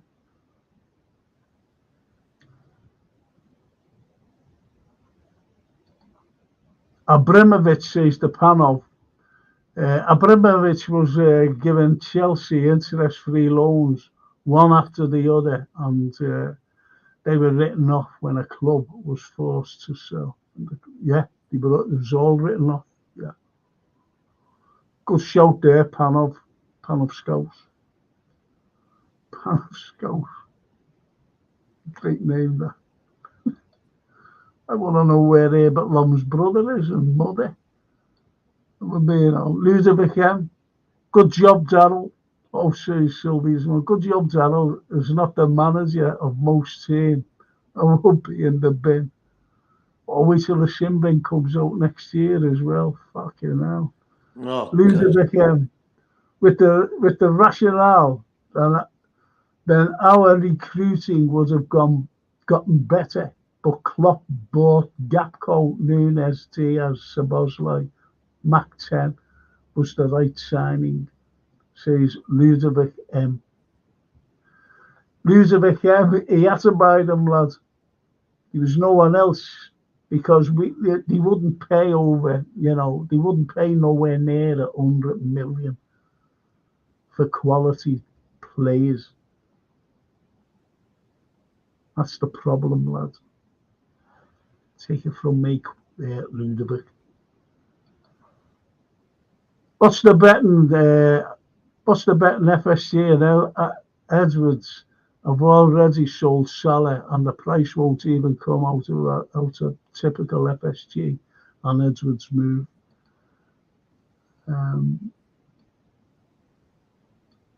People need to stop placing. People need to stop placing Klopp about the team. I'm an LFC fan, not a Klopp fan. Well, there you go. I think you just summed up your previous comment there, Ludovic. I'm not a Klopp fan. I bet you it's a shame Ludovic was doing cartwheels and backward flips when we won the Champions League and the Premier League.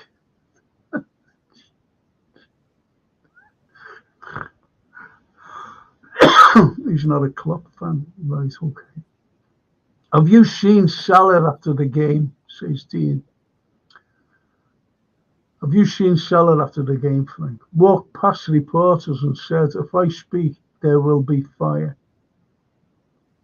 He shouldn't play again this season for me. Disrespecting Klopp like that. Unacceptable, says Dean. No, I didn't see anything. I had to get ready for this. I had to get a shower and everything else. Norman, Ulier bought brilliantly at first. Babel, Hippier, McAllister, Henshaw, Haman. After his illness, he wasn't the same buying Doof, Dio, Shaver. Yes. Mm-hmm. Give him a chance, bro, says the drunk. That's to me, obviously. As I said, drunk, I'll support the team through thick and thin, and I have done for years. All through the barren years. All through the 30 years that we didn't win the Prem. Until some certain fella came along, some German, tall German, always wore a baseball cap and glasses, and he won us it.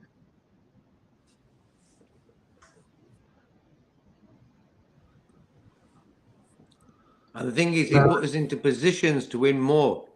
And it's the players' jobs to win that. You know, this is what I think fans don't really understand. On the day of a final, the manager's got you there. It's the players' job now to win that game, and the fans. You know, so this disrespect for Klopp, for me, shows you where football fans are at now. The guy gave his heart and soul to the club. He's like, yeah, I'm going to spend the next nearly 9-10 years there. He's gave everything he could on a tight budget. You know, he hasn't spent billions like Chelsea and Man City and everyone else. But the lack of appreciation sometimes, like, it's funny. Should be that's not the Liverpool way, man. You appreciate when someone gives their heart and soul to the club. We do that, you know. I think Brendan Rodgers just came to get his name known to Liverpool. He was the easy option, you know. Yeah. He was touted for this job, and whatever, but he was just the filling gap. Maybe this guy who's coming in now is the same sort of position, same type of guy. For maybe Alonso in the future, God knows. But as I said, when the season starts next season, and that guy's going to be standing on the sidelines, Liverpool to lose against anyone. No, neither do I. As I said, I get behind the team. I Yeah, get we get the behind other team, but bro, there's people who wanted Klopp to lose some of these games who are meant to be Liverpool fans, just to vindicate what they were saying. And for me, that's not right. As a football fan of Liverpool Football Club, you don't care who's in charge of the club or whatever. For me, it's about them players on that pitch winning 3 points for us Liverpool fans, you know? And the drama off the field, I think we've sort of got involved in it too much. Liverpool fans, like, why? That topic's done. Edwards is back, blah, blah, blah. Leave it be. Why you keep on bringing the guy's name up for 24/7s? I don't at this moment, a month ago, all I was caring about was the Premier League title. You know, all I heard was Edwards' name, more than Klopp's name. And I'm thinking, what is going on here? Madness. Of course. And the drunk Vigo says, Frank, don't carry so much hostility, brother. I don't. I really don't. I embrace everyone. But no one can tell me to, it's like what you're saying, the drunk. Honestly, mate, hostility. I don't carry hostility. I carry passion for my team, Liverpool, my hometown. I don't live far from the ground. That's who I support. If I don't want to support a manager who I think is going to do because others brought him in, who I don't support anyway, because he's a cheapskate, just think about it. 15 players for 30 million he brought in. They must have been rubbing his hands when they said, yeah, well, yeah, there's a manager here. Who's that? Who's that? I'm not putting any American accents on. Who's that? Oh, well, you know, you can get players cheap. Oh, well, how cheap? Well, 15 of them for 30 million. I was told that Luton spent more money than us. Luton. Oh, over the years, many clubs have outspent us. Many clubs, West Ham, Everton, Newcastle, the list goes on, you know. We were really down there. Saying that, we've sort of been successful by doing that, but it's a gamble. And for me, if they actually backed the manager in the times when he needed, we would have had more Premier League titles and Champions League titles by Klopp's side. But they didn't do that extra mile. That's the thing with FSG. They don't do that extra mile. Never have, never will. Because that extra mile takes away their profits. You know? Okay. Well, surely with that, you know, Eric Agg has brought Dutch Wise, Anthony Martinez, and a couple of others. It will show Slot is not to go back to Allens for players. They are not good enough. And he's right. You know, the ones that are playing for us now, the likes of Virgil, Gakpo, Gravenberg, they're all Dutch. And what was he saying about Gakpo and Gravenberg? Get rid of them. Not worth a carrot. Anyway, Panos says the thing is, if Edwards is in control of transfers, he won't go into the Dutch market unless his stats show there is someone worth having. Like Naby Keita. Hey, like Naby. Oxlade-Chamberlain. Yeah. I'm feeling, hello, Frankie. Hello, drink these.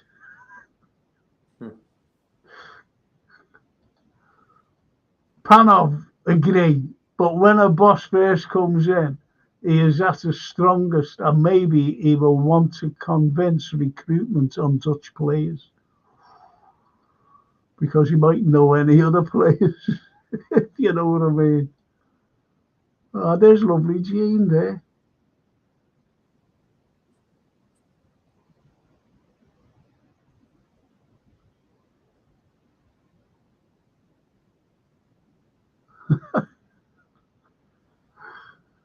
Jurgen Klopp has given clear indications that he doesn't have energy to motivate these lazy players and to also lie for these owners. FSG are in need of removal. They've made their money, now sod off. Say something, bro. Yeah. Do you, chappy? Yeah. Panov. Nah, I don't think so. He will voice his opinion on what positions he needs to cover, and Edwards will find the personnel to fit, in my opinion. No one here has said slot out. Thank you, Norman. Thank you. Nobody has said it. Nobody. I won't back him, but I hope he does well for my sake, for Liverpool's sake. I will get behind the team, and I will do cartwheels and everything else if we win the Champions League. Like, do what Rafa did when he first came, first season, Champions League, as out of though. I think Slot is the best of our club can do. Let's hope he proves us wrong. All we're saying is we don't think Slot is the best, you know, to bring into our club. Absolutely. And lovely Jean. Frank, there is no excuse for being disrespectful on the touchline. Keep your issues behind closed doors. I'm disgusted. all the way around. Yep. And that's about the other fella, isn't it, Mo? That's true. Mm-hmm. And hey, chat, what a last few weeks. I feel so deflated and gutted. So deflated and gutted.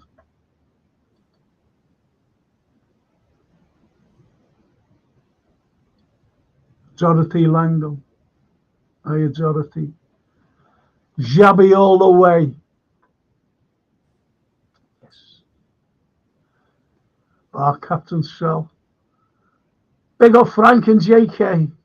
Bless. And Hollywood Rock. FSG don't have the ambition to hire the best. It's what we've been saying all the time, Hollywood Rock. Lee the Whiz Kid. Big up. Gene Gray, Mark 2. It's been heartbreaking, won't lie. Of course it has. And that's where I show my passion. And I don't get I'm not disrespectful to anybody. It's like what Drunk Vigo said, you know. I don't disrespect anyone, fella. Panov, look at Arteta. He was only an assistant to Pep, and now a couple of years later, he has Arsenal fighting for the title. Yep. Spent Absolutely. 800 million. Spent 800 million to do so, though. You know? Yeah. Oh, yeah. Oh, yeah. Oh, yeah. Cost the big bucks.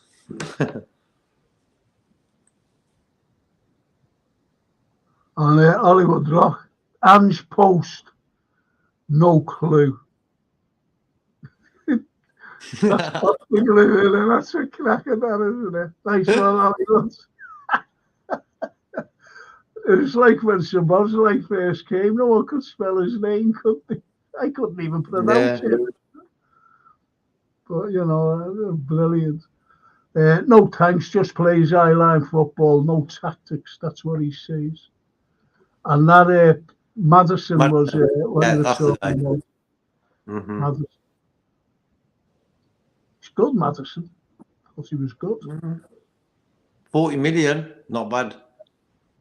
Yeah, very good. I think if we went for him instead of Szoboszlai, it would have been a thing. Yeah. You know, yeah. Cheaper option as well. Yeah, very cheap, yeah. But, you know, I feel sorry for Szoboszlai. I really do. He's got personal issues that, you know, we won't go into. Redbird says the Anfield Roar. I'm looking forward to Slot. The guy is underrated coach, done 2 terrific jobs at AZ, where he got the sack, by the way. Anfield. And Feyenoord. His record in Europe at Feyenoord is top notch. No need to mock Slot, he will do well. No one's mocking Slot. I just don't fancy him, that's all. We want the best here, as you know, Anfield Roar. We want the best, mate. We want the best. I wanted Alonso, says Captain Cell. After him, anyone else would be underwhelming, so I'm not too bothered now. After the disappointment has settled in, DRC. Thanks, Captain Cell. Dean O'Brien, I wanted Xabi, but more so because of his Liverpool connection. Yes. Than anything else. JK, you want Ange, but Ange has only won one in a Farmers League as well. Tactically, he's one-dimensional and is far too naive defensively. In a perfect world, we would keep Jürgen, but unfortunately, that's not going to happen now. Yeah, that's the thing with Ange. He plays a very high line. That Chelsea game, like, I was like, what the hell is he doing? Earlier on in the season when they got a few red cards and stuff. I think they got 2 red cards, and his high line was mad. I've never seen nothing like it. But that's his way of playing football, you know. I think, as I said before, if he didn't get them injuries at that time, them 2 centre backs, and I think it was Kuwaleski, and someone else up top, Richarlison, whoever was there, they would have been doing better. But there's no managers out there, as I've said, like for a long time now, that the quality of managers out there, they're no more. Pep's at Man City, Ancelotti's at Real Madrid, the two of the biggest teams in the world. Klopp just leaving us in a few games' time. So who is there out there? You know, but for me, Inzaghi at Inter Milan, he's one of my. Inzaghi, yeah, absolutely.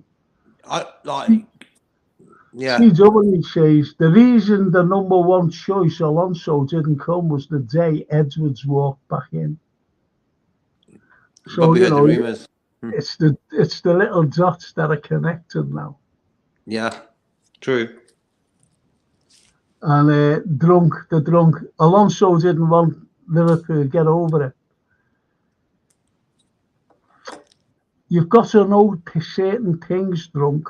I know that you're over in Canada and you're having a clue, mate. You're listening to others. You know, you're listening to others. That's all you're listening to. Other people. And you're going along with what they're saying.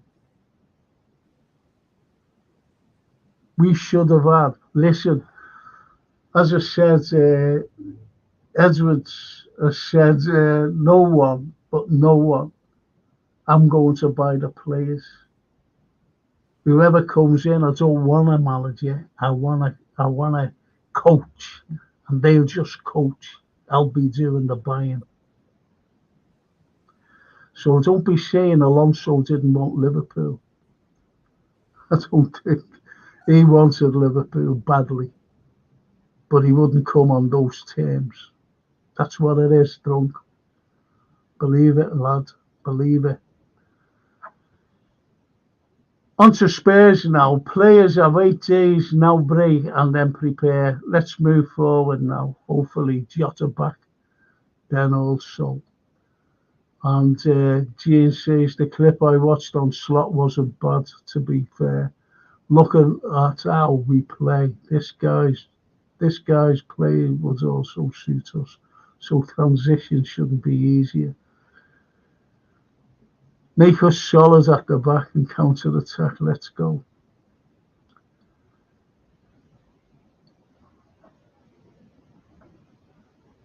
No, we knew what you meant there, Jim.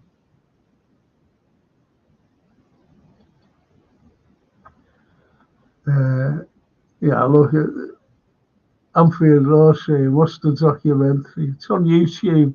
Get YouTube up. See, I put this bringing in like a Sean Dundee, but we brought him in. Anyway, I'm not bothered about Slot anymore. I'm not talking about him, but don't be disrespectful to me or any of the lads and girls on here. That's all I'm saying. I'm going to give Arndt Slotternator a chance. He has a season to show me something I like in his football. Trophy is not the be-all and end-all, says Captain Sal. I seen a picture of him this morning, and it reminded me of, do you ever remember Hello, Hello? Do you ever remember that? Hello, Hello. JK. I think. Yeah.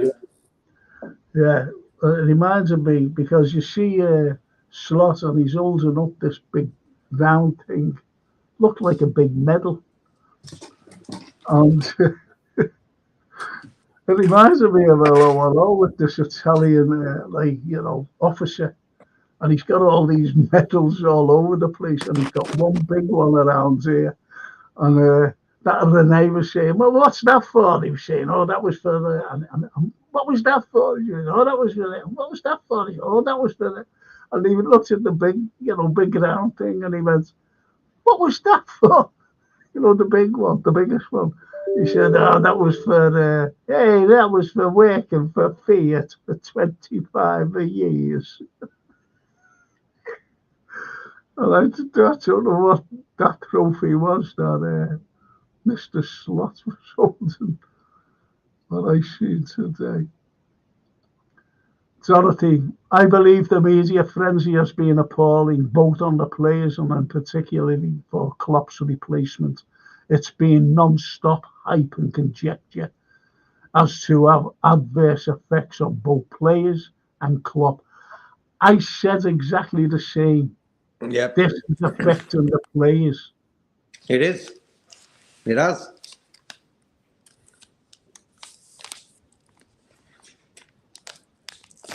And the Hollywood Rock, Slot won't win anything. He's just a Rodgers part 2. Yeah, that's been said as well.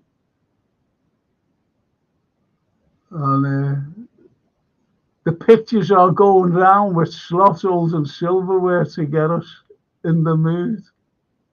I mean, that's what I see. It's this round thing.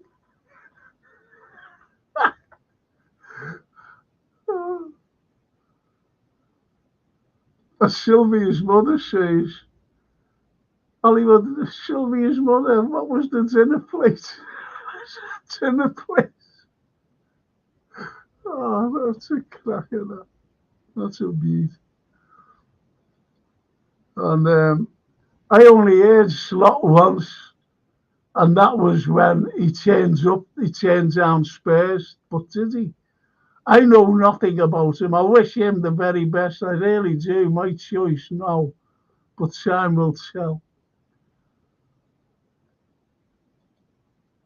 Says Norman. They did wanted to go to Madrid. They did. They wanted to, says the bunkers. No, we fucking didn't. Sylvia's mother. What the dinner plate? That's a crack of that. I try to get through these. These are all talking to themselves.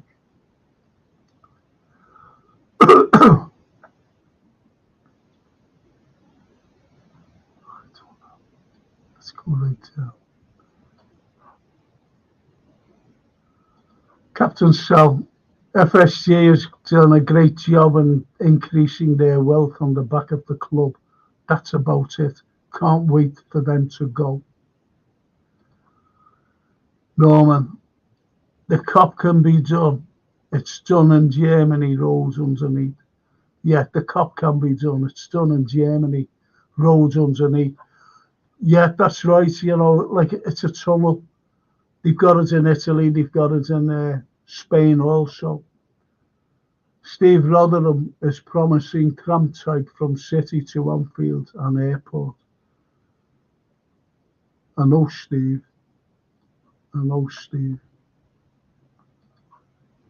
It's not that I'm sold on Slot, but hey, it doesn't sound as drastic as we might think. So willing to give him time. But good for you there, Gene. I don't give money to Liverpool because it funds FSG 100%. Until FSG is gone, until a fan channel comes out again like Fenway, we come not to play, or similar, along I will take real interest in. You never walk alone, says Douglas James. Yeah, we come not to play. No one could, looked at that and no one could make heads or tails of it. Typical American slogan. Pathetic.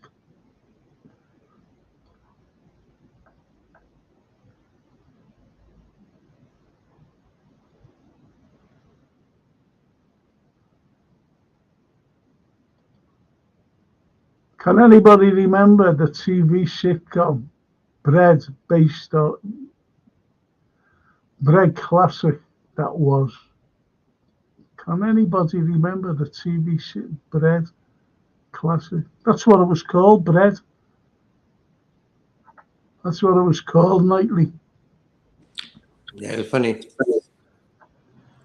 Frank, we can talk about our team all day, its strengths and weaknesses. However, I feel without being petty, we have been done over by officials this season, including today. Challenge on Mac, no yellow. It should have been a red. That's what I said at the beginning, Norman. We've been Colin, done by the refs, 100%. it should have been. And you Casey know what it Schultz. is? It's not even lies. It's actually facts. There's video evidence of everything there for them to look at. It's there, you know what I mean? But at the end of the day, it's like with the Nottingham Forest doing that statement after their game against Luton. Was it against Luton? Was it against Everton? Where they didn't get their pens and stuff like this. A lot of things going on behind the scenes, you know? But they came out and said it. The guy who was in charge of VAR supported Luton. Blah, blah, blah. So, and a lot of people went mad at him for saying that. And I'm thinking he's actually stating facts, you know? So, Well, Colin Sykes says, just joined. Hi all. You spoke about the corruptive ref again today with the ball being in play from the goalie when Cody was going for the ball and the ref blew for no reason. Yes. That's what we were saying, Colin. You mentioned that, mate. It's I don't know whether it's corrupt or what. Redbeard says, Lord, I was getting the new name slot, but Frank would have banned me from the chat.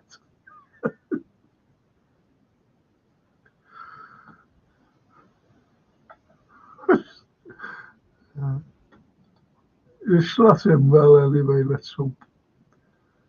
Whether the manager was at fault or not, Salah can't speak to the boss like that in public. It's a complete disgrace in an office. You act the way towards your boss and expect to still be employed. Yep. It's like anything. You're right there, Captain Sal. I think frustrated players and manager not winning the games when they needed to win them and the title challenges going is caused also an upset within the club. A month ago, even though Salah and that were injured, they still had hope to win a Premier League title. You know, they're players, they want to win. So that frustration has been built up over the last few weeks. Palace game, Atlanta game, Everton game, and say today. And that was a boiling point for me. Yeah. You know, we just sort of lost the title challenge. Today was like the final nail in the coffin, you know, as it were. Yeah. And that was the build up of all that frustration. So I'm not going to look into it too deep. They're sports people. They're going to get frustrated, you know. It doesn't look good, but it happens. Okay. Cody should have ignored the ref's whistle and scored, says Redbeard. Yeah. But what I said there before, when he was called back. Now, for anything like that, you've only got to kick the ball a few yards and you get booked. And I think, you know, if I kick this, I'll get booked, especially putting it in the net. He could have thought that. But he just stopped in his tracks and turned around as though... It's, as I said before, if someone calls you from behind, you're in the street or wherever, or even in a pub, someone shouts you turn around, you stop, you turn around and look. And that's what he did. That's what Cody did.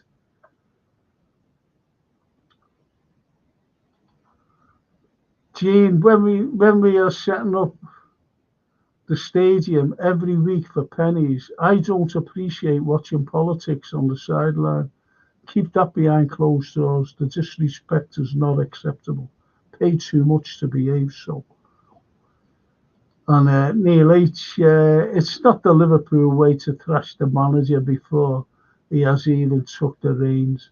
We have no option but to get behind him. That's what Neil says.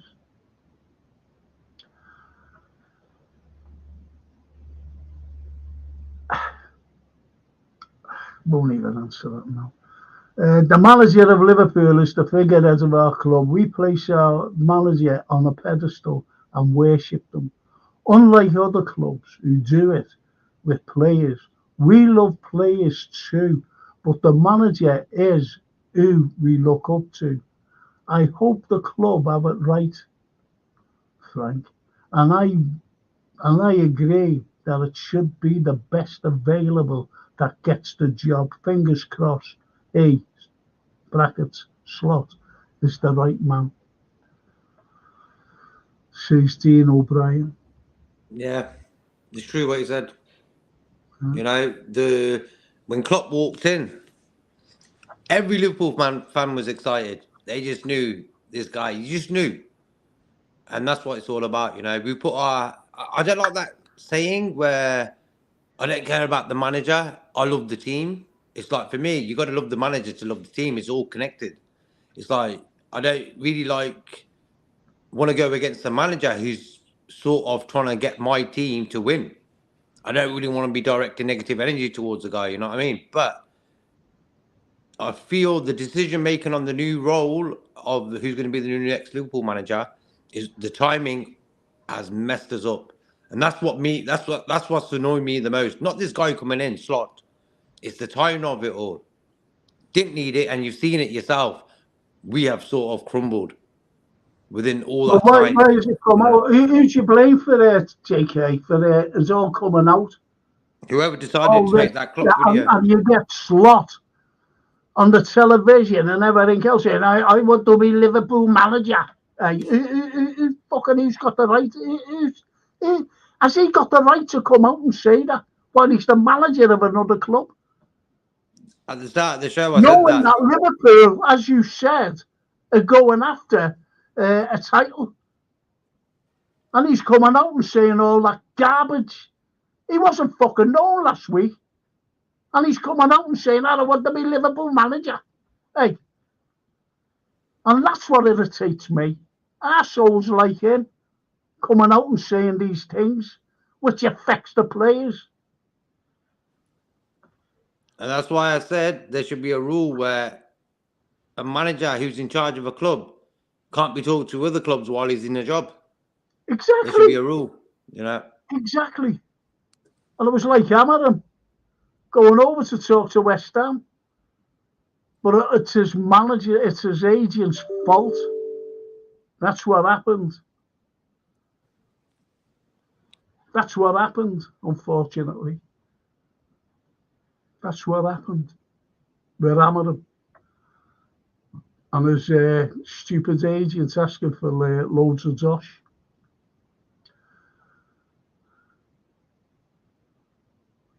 Douglas James, I am Liverpool and Klopp fan, but FSG I am hardcore against. Fight for your club, force FSG out. We all know what they are. Red Sox, Penguins, Liverpool. There you go. The Redbird arm will be back. Do you think that will be the Slot's motto? I'll be back. Big Arnie. My only Liverpool merchandise I have bought is FSG outfits. That's what I wear until they are gone. FSG out forever. You never walk alone, says Douglas James. Douglas, you're wearing them shirts for a long time. FSG won't give up their gold mine, says the Redbird. I'm afraid he's right. Douglas is our Anfield Road.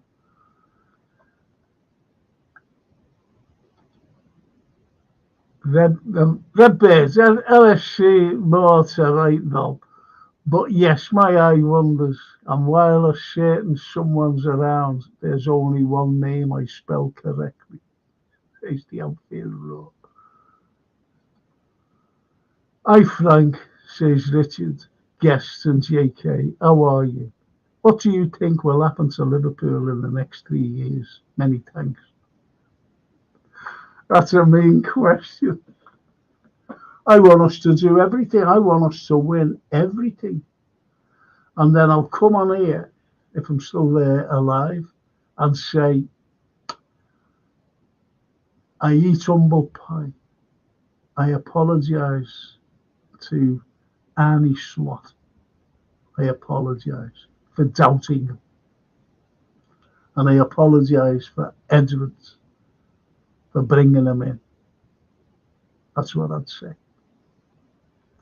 But in the meantime, I'd love us to win everything, even if it's with Slot or not. Slot or not.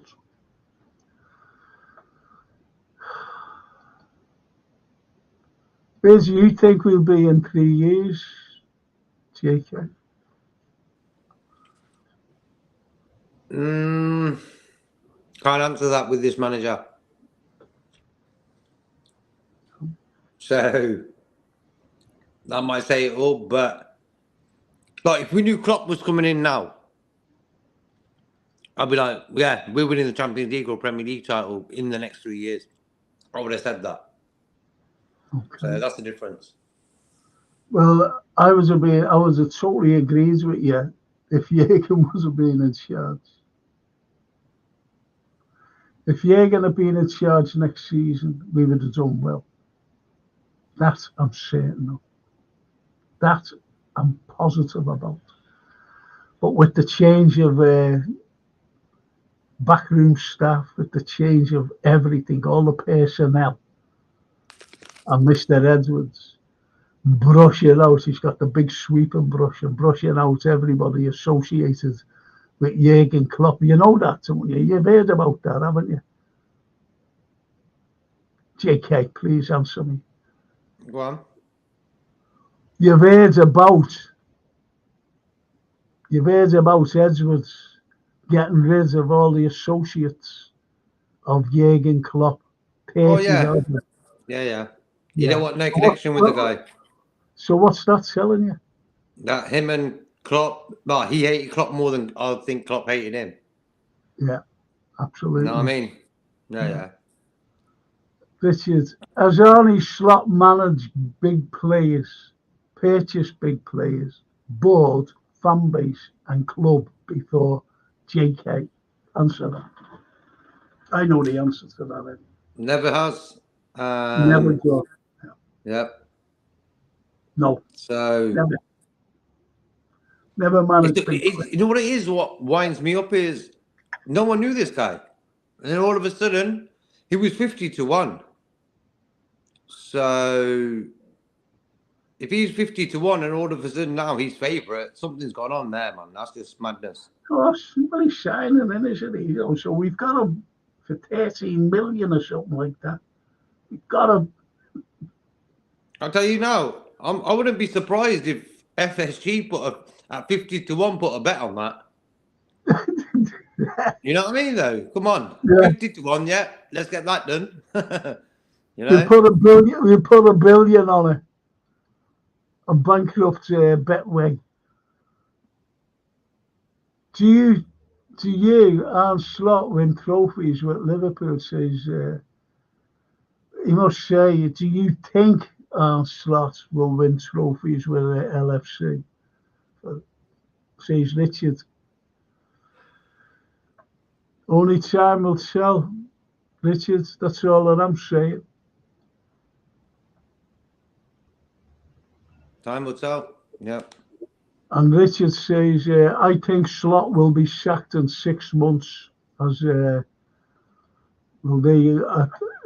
happened to Hodgson, didn't it? That's the thing with this signing. Klopp would have been given minimum 2 seasons, no matter what happened. You understand what I mean? This guy, with the way the current climate of football fans is, he could be gone in a month. Run on the ball, 4 games, gone from Palace. Yeah. So this guy's got to hit the ground running. My opinion. We'll be in the Champions League next season. So he's got that as well to deal with. But I think Liverpool fans are the one fan base where they got a bit of patience with the manager. You know, because they've got no other choice. He's the guy in charge of the club you want to win. That needs to win games and stuff. So we we have patience with managers. But I believe with this signing here, the patience is going to run really thin. Well, the bunkers says he decided to stay at Leverkusen for the time being. So you've got to read the language there, for the time being. Don't want to disrespect the club. We don't know if Alonso didn't want Edwards or not. Exactly what I said. He don't want to disrespect Bayer Leverkusen, because then it will make him look he's a bit of a selfish guy. Yeah. You know what I mean? It wouldn't look good on Mason, his character. I knew he would stay. That's my opinion. I just had a funny feeling Alonso isn't going anywhere because of that. Mason, he's a mercenary. You know, that's what it boils down to. He's a mercenary, you know. And that's the way it is. That's the way it is. If anyone comes in, it's like I always remember McManaman when he was running the his contract down because he wanted to move to Real. I know that for a fact. And I always remember him scoring. When McManaman used to score before all this, you know, running down his contract or anything else, he showed great enthusiasm. Just watch him in previous games and whatever. And he scored this time. And he just went like that, put his Yeah. hand up, Yeah. and, you know, there was nothing. It Mm-hmm. was zilch, if you know what I mean. And Chris Dix, and he's talking to Gene, understands your view, but if we don't stop the rot, brackets, and I mean Fenway, now everything great about our club will be lost. So no, I won't back their choice. Ciao for now. And he carries on by saying, details of the campaign will be on comments after the show. I go now because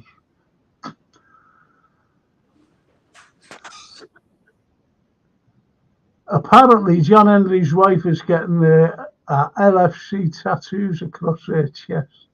John said, whose lads finishing chest after Mrs. Henry came out of the parlour and Fenway on her outer colon for rim shot. Oh, come on.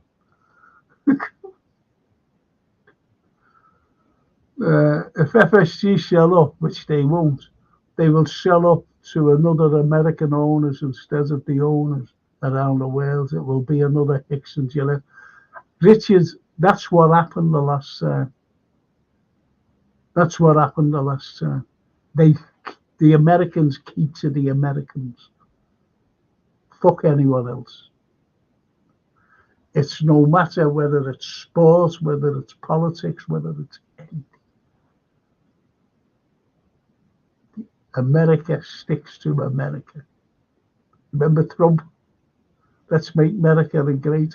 Let's make America great again. Yeah, okay. So you're right there, absolutely, Richard. Edwards has broken his silence on Naby Keita and admitted he and Naby are both crap at their jobs. He's on field raw.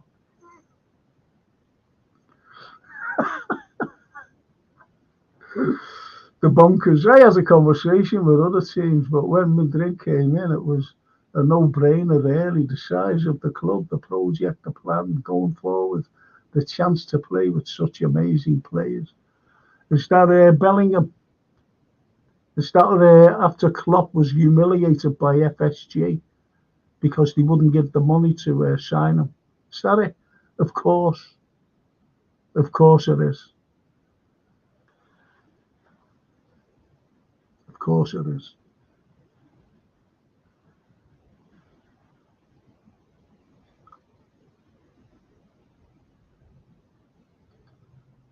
I just jumped at it. That's why that's when he was told bonkers that Liverpool didn't want him. That Klopp had to tell his parents while they were here, and that's when he came out and stated I was humiliated in front of Bellingham's people. Yeah, look, gee, Cody would have got a yellow if he continues. That's what I said, Gene, at the beginning. Because at the beginning of this pod, I said about what you think of the goalkeeper and the Gapco incident and the referee. And that's what goes through your mind. You've only got a kick and you get a card. Yeah, but for me, he should have dealt with that after. He should have just put the ball in the back of the net. Yeah, but it would have been disallowed anyway. He would have, but they would have had to deal with that after, you know what I mean? So Yeah, of course he would have done. Richard says, FSG, Michael Edwards, Richard Hughes and Arne Slot. I'm not confident at all for the future at all. We are going a downward spiral, says Richard. As we know, FSG with Klopp out of the way and Slot, who's going to only have on-field powers, they've got what they like. All corporate control and zero football experts advising the boardroom. Yes. yeah. But we've got a lads on the boardroom, haven't we, from SOS sitting there like, do you think we should bring this Slot in? Who's he? Oh, never mind, lads. Could you imagine that? That's why he's there in the fucking pocket as well. Some fella sitting on the fucking board who can't do anything. Just sit there.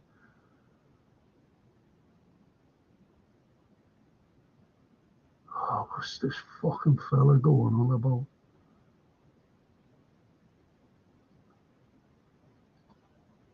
Unfair, like everything in life, in the end, corporate makes decisions and the little man has no say. It's the American way, whilst the German club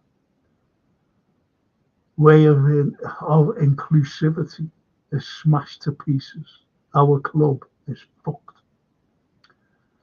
And the Prem wasn't lost because of Arnie. No one's saying that. Please, drunk, stop it, mate. Please. With all respect, stop that. We've never said that. I don't know what you're fucking going on. Then he says, sorry. I think fucking drunk's drunk. Yeah. Arne Slot is desperate for the manager's job and sold out of his current club. Yeah, sold out his current club. He did. But he sold out ours as well by advertising himself.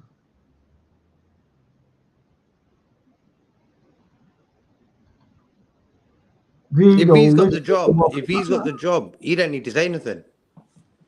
If you understand my point. If he had had the job, then he said, and he wanted it, yeah, fair enough, carry on. But if he's got the job and he's coming out with that, that's just like, that's not really clever, is it? Well, he came out, didn't he, and said negotiations are on the way, well ahead. That's what he said. He shouldn't didn't need to say that. Not the job. He didn't need to say that. Of course he shouldn't have. He should. There was no need. He shouldn't have fucking said it. End up. Edwards could have told him, don't say nothing. Like, why didn't they get that information to him to say nothing? You know, they should have gave him that information. Yeah. Yeah. Darryl says he's talking to Vigo. Listen to what Frank is saying. He never said that Slot should never ever say in press conference, I want to go there. It's fucking disrespectful to Feyenoord and to Klopp. Exactly, Darryl. And here is another whopper look. It was time for Klopp to go. Here we go. He has no more energy for this club. He hasn't been listening, has he? Why do you think Pep Guardiola looks bouncy all the time? That guy knows he can spend over $250 million on a bloody defence. That's why. You know what I mean? That's the difference between them two guys, Klopp and Pep. Pep don't have to worry about the funds. They're always there to buy any players. He's bought Ake, he's bought Stones, he's bought Akanji, he's bought bloody everyone. You know, we got Ozan Kabak on loan, and that White, right? Is it the guy from Bolton? Yeah, So yeah. that's why Klopp's got no energy left, because he's always done it the hard way. You know, penny pinching to an extent, and trying to get the best out of guys who needed that energy from Klopp to be the players they became. Yeah. You said penny pinching to an extent, a penny pinching to a large extent. And the drunk says the relationship between FSG and Klopp is beyond strained. You wouldn't Yeah, that's done. cope. It's been strained for years, lad. And the biggest strain came when Edwards, no, Edwards should never have done this either. He marched into Anfield. He marched into Anfield while there is still Liverpool Klopp's backroom staff there and Klopp there. And he marched in and said, I'm back. So he has like a picture, where they're shaking hands, all smiles and everything. That was fixed, of course. If anyone's, unless the delusion. Hello, it's not just whether Slot's tactics are good, it's different from the second-class league that he is talking about. The job, Wags, Jürgen is still there. We rebel. See comments after.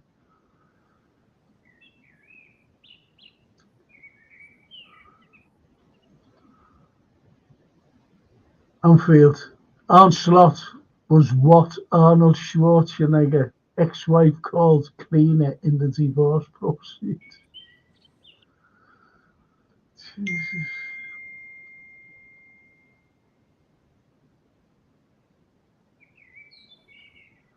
Drunk says Jamie Phillips is the only one taking this like a man. Taking what like a man, lad? Can you understand that? Jamie Phillips is the only one who's taking it like a man. Listening to all you right now is, oh, well done, drunk. Well, you know what to do, mate.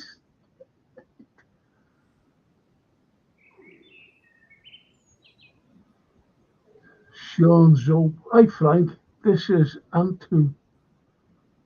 Hello, Sean Zope. Antu.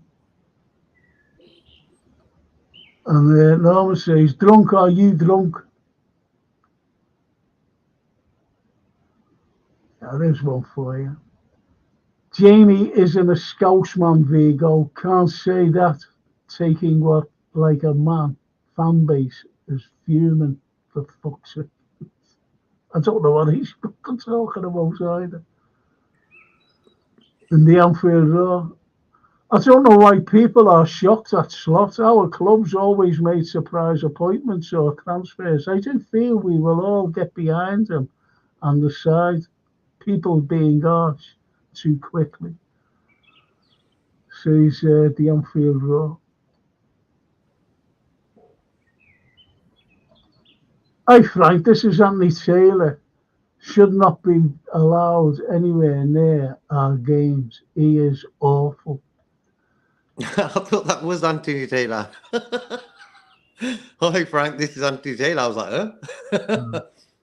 Oh yeah, 50% loss with him in charge of games, The way he told the physio to come onto the pitch gave it all away.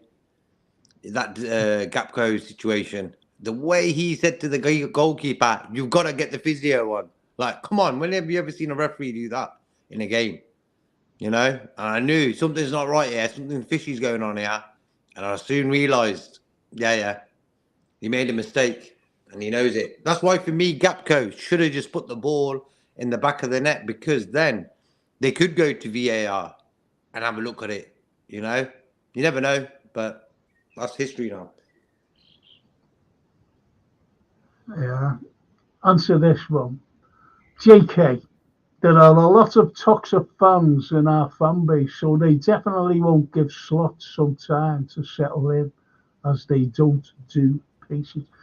Now, you know that Vigo, the drunk Vigo, is a big Slot fan from what he said about Jamie being, you know, he's speaking like a man. Know what I mean? So that's what he's saying. Because Jamie's saying, you know, he's getting behind him. Well, you know, so Drunks are, you know, a big slot fan. And as Darryl said, you don't live in Liverpool, lad. You don't come from Liverpool. Fucking hell. It's true though, Redbird. There is a lot of toxic fans. Patience going out the game, 100%. That's like in the whole world anyway in life. Patience used to be a virtue and stuff, but nowadays people acting crazy. You know. As I said, this new manager topic shouldn't even be in discussion. Well, we're going for a title challenge. End of story. Yeah.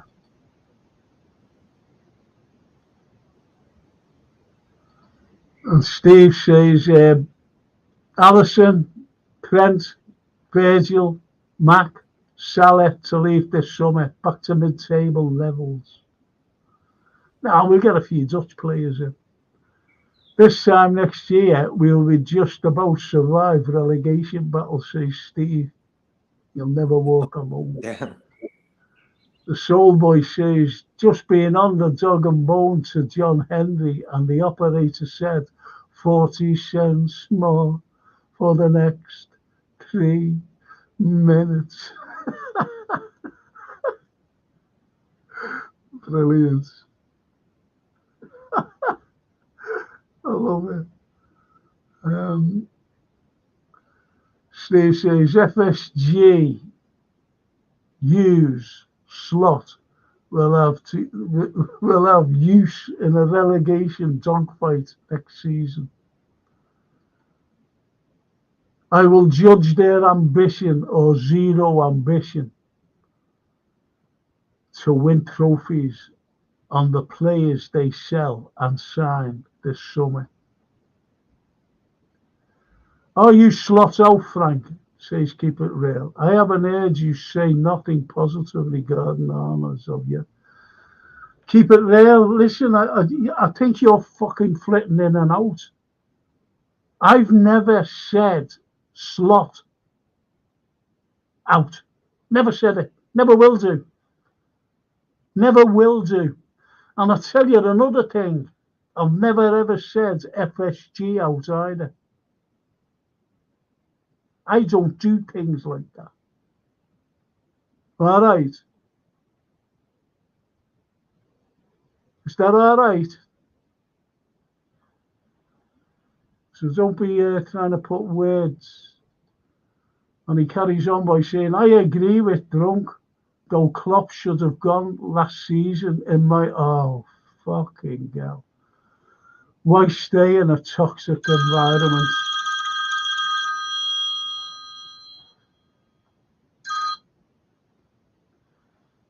All right, stay. Stay. You there?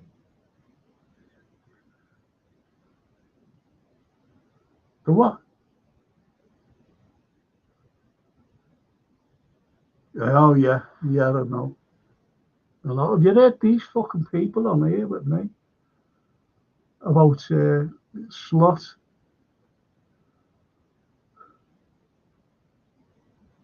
Yeah, look at this. I've never said anything. Right, now keep it real, says, are you slot out, Frank? I haven't heard you say nothing positive regarding Arn as of yet. Right. Yeah. I know, and it's pathetic, isn't it? He hasn't taken over yet. Of course, it's been leaked. Yeah, of course it has. And you know who's the culprit. I know, and you know who's leaked it, don't you? I know everyone's jumping on his back, and you know who's fucking leaked it? The schemer. The schemer. Yeah, of course he has, Edwards, of course. Yeah, listen, I'm still on this pod. I've got to go, mate. No, you're all right. You're all right. See you later. Yeah. Now, finishing in a moment. All right, mate. See you later. Ta-ra now. Ta-ra.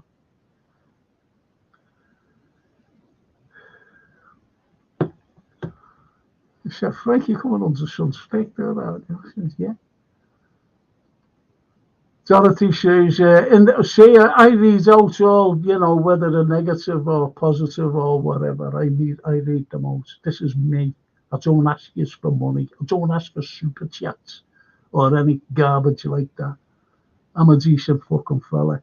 I'm a big red. I'm a fucking bigger red than you lot. You were criticising me. I haven't said anything positive.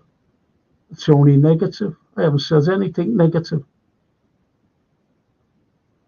Wait till next season. And you're saying Klopp should have gone last season, for fuck's sake. Was Arnie, the slot boy, would have won us a trophy this season? Was he been like fighting for the league this season? That's what you've got to look at, fella. If you're fucking telling me. Do you agree with that? Oh, well, keep it real, says. I agree with Drunk, though. Klopp should have gone last season, in my opinion. Why stay in a toxic environment? A month ago, would they be saying that? Yeah, exactly. A month ago, we already got the League Cup, still in the FA Cup, top of the league table, Europa League. So, for me, the only problem has been that lack of DM. That should have been signed as well. Just that. That's our season crumbled. Gomez did a job. He covered every position, right back, left back. So we got that sort of situation sorted when we got all our fullbacks injured. But for me, that DM position was the only position in the whole first 11 where we didn't have anyone else but Endo. Van Dijk injured, you could pay Kanate, Kwanzaa. Salah injured, you could pay Harvey Elliott there. Whatever. But DM position took McAllister's game away from him. Yeah. McAllister and Endo were warming up. They started getting a good connection, them guys. McAllister started playing better as well. But that all went to pieces when Endo got injured again and was out for a few games. Boom. So, for me, the whole season isn't about Klopp. The Edwards situation didn't help. But for me, a DM not being bought in January or even at the start of the season, along with Endo, was the very reason why we didn't succeed this season. But listen to what Darryl says. I'll get back to Dorothy in a moment. No, Klopp should have been backed. 33 million net spend. What's wrong with some of you on here? And that just sums everything up, to be honest. Because he was never backed. He worked miracles with players. And Dorothy says, in this world of corporate cutthroat, I'm amazed FSG haven't told him to zip it. This is the slot man. Maybe even legalities, contractual wiser. That's what I said. They should have told him not to say nothing. Yeah. They should have told him. Well, when I got that phone call, it's been leaked. You know that, don't you? I said, yeah. You know why, don't you? I said, yeah, the scheme. Edwards. And they didn't want all this big fanfare for Jürgen. And the way the fucking fans are turning on him now. Like that, what's his fucking name? The drunk. Not the drunk. Keep it real.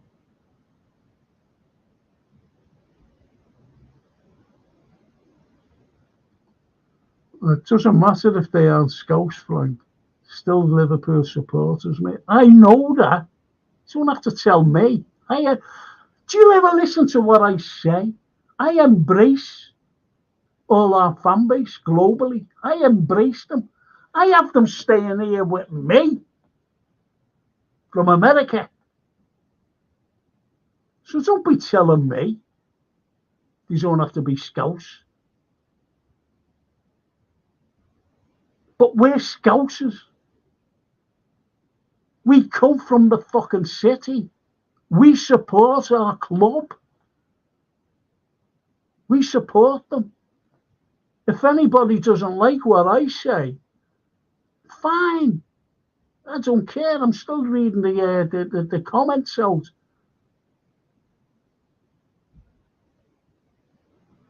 I still read the comments out. I might as well ask for super chats. Get your money off you. I'm not like that. Don't need your fucking money. Don't need anyone's money.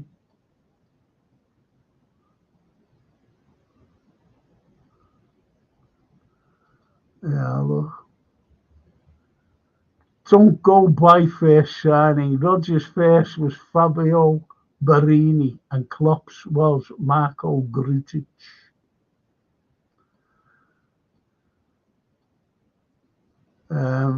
Salah has finished at LFC. The lad has been nothing short of brilliant, but his behaviour and attitude in 2024 has been dire. You play badly, expect to be benched.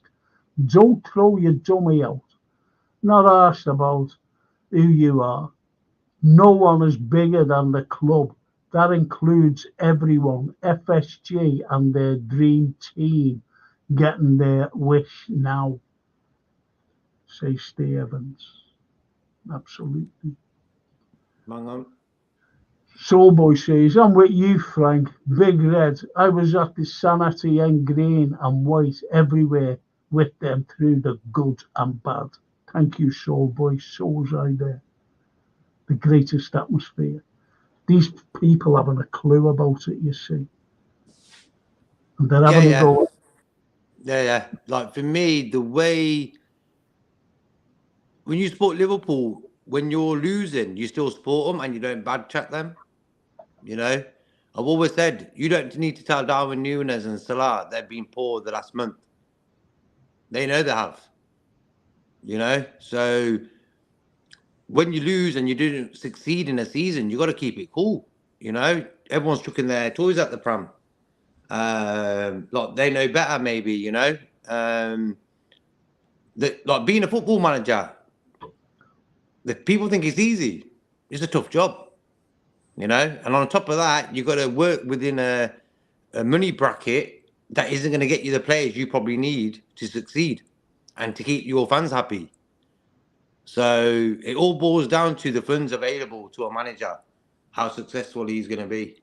It works to an extent, playing that money ball system, but to reach the top and stay there, not just win one Champions League, win 3, 4 within 5 years or something, winning Premier League titles after each other.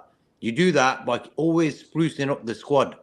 Paisley did it, Dalglish did it, brought 2 guys in, win the league title, but they bring another guy in, another guy, you know?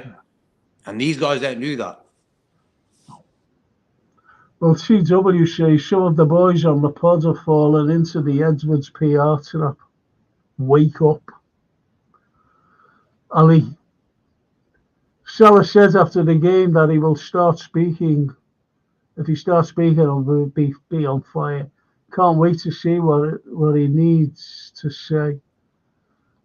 Arthur Schofield, Frank, don't let these ignoramus imbeciles get to you. Maybe they will crawl back where they belong. Thank you, Arthur. No, they won't get to me, to be honest. No one gets to me. Nobody. So my question, says Darryl, to everyone on here, Dutch managers can't cut the Premiership. Only Hiddink done okay, but he had fake oil money to get. So get that in your heads. I will be there to say thanks to Jürgen, even if I'm standing there on my fucking own. Most fans know what he has done. We will be there. Yeah. Ali News, that's my guy. Now nowadays few speak what they really feel. Yeah, they do. But, as someone's just said, they're jumping on the bandwagon. And exactly stays answering. Douglas James, our owners are not Liverpool. They're blood-sucking leeches. FSG out today. You'll never walk alone. Exactly, says Norman. Stay. Remember Fagan dropped Kenny, even Kenny. Dropped Kenny, even Kenny. And when asked why he is not in the team, Kenny says, I need to play better. Yeah, he did actually. Steve Evans. Last thing about today, Taylor is useless. Never looked at the stamp on Macca, then fucks up at the other end when Gapco should have smashed that in. He realised I'd fucked up here, so calling medics onto pitch to look to go. Yeah, I said that. Exactly. Mm-hmm. Taylor is one of a bunch who should be sacked. I said that. Get down. Don't get at Frank. He is passionate about this club and knows what goes on. So waiters, shut your traps. Why do we put up with FSG? They're never going to change after 14 years. They are Moneyball owners, says Douglas. Yes, of course. And Leader Wizkid, I'm not from the city, but I am a Red through and through, and I've been for 50 odd years. Support your team always. Absolutely. Absolutely, Wizkid. Absolutely. And I watch LFC podcast for many years, and you are my favourite one, says Ali Noose, because of that. You say how it is. Thank you. Thank you for that. And Douglas, can you please smash the like button? Thank you. Daryl, Frank, we'll have a natter later. I'll cheer you up. I don't think anyone can cheer me up at the moment. And I think a drunk Vigo's gone, hasn't he? He's gone. Must have said, oh, fuck you, Frank. Anyway, cheers, Frank and JK. Great passionate show. Make no mistake, Frank's show is the best on the pod. You'll never walk alone, says TW. Thank you so much. And Vigo's gone quiet, thank God. I think he's gone. I think he's left. Must have gone. Fair dues to Frank. He does read out all messages. He don't have to. Exactly. And that's what we're all about, JK, isn't it? And we're finishing on this. JK's gone. No. You got to read people's comments because chat shows are about chatting, telling people what you think and stuff. Don't have agendas in football. I think that's what slowly creeps into the game as well. Like all this season, no matter even if we won games and we were top of the league, people still wanting Klopp to lose. Yeah. And they're Liverpool fans. That's an agenda. Get that at the club. We don't need that. Well, as Steve says, I think it's a cracking comment. Edwards, and we've said this on loads of occasions, Edwards, who walked away and then caught at Man U, must be laughing his head off now. Time will now tell the measure of him and the dream team. Expect a bumpy ride. That's what I am expecting. That's what I am expecting. Listen, boys and girls, I'm going to stop this right after Ali Noosa, so you don't have to comment anymore. Jurgen Klopp came to Anfield in its hour of need. When he goes, when he does go, he'll never walk alone. Thank you, Arthur. Thank you, Art. That's a lovely little comment. Lovely little tribute to the man. I blame Klopp's 20% for everything. My opinion is that people above him sucks big time. Klopp is more a coach than a manager. That's a good point there, actually, Ali Noose. He walked out on us and is back with more power. Edwards says Norman. Facts. Spot on. Spot on. Spot on. Norman Absolutely. actually drops facts. Norman, Steve, Ian, drop facts. The real Liverpool fans, all out there. When it's true, they hit you. It's nice. You can just see it. And that's the right fact there, right there. Yeah. So that's the end. JK, thank you for keeping me company. No worries, man. Thank you so much. And I'll be seeing you. We'll be having another one, won't we, Tuesday night? Tuesday, yep. The regular one. And thanks for the comments. Yeah, the chat's been brilliant. Everyone, even the ones who have been having a go at me, albeit that they've gone now. Thank you. Thank you so much. Oh, look at that. You never walk alone. Oh, JK and Frank. Bless, bro. Bless you. Enjoy your evening, guys. See you next time. Hope tomorrow. See you tomorrow. But anyway, I'll be seeing you on Tuesday. I'll be seeing you on Tuesday, JK. All the way from Romania. You'll never walk alone, says our Romanian friend and big red, Ali Noose. Ali Noose. Thank you, people, for joining us today.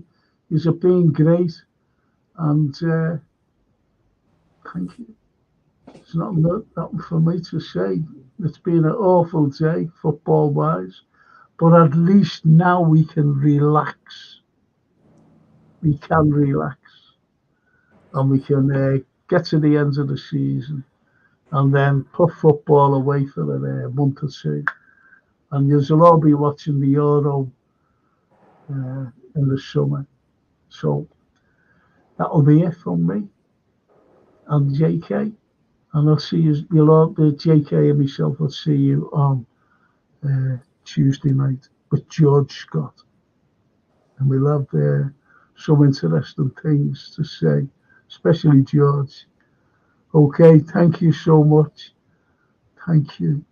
See you later. Thank you.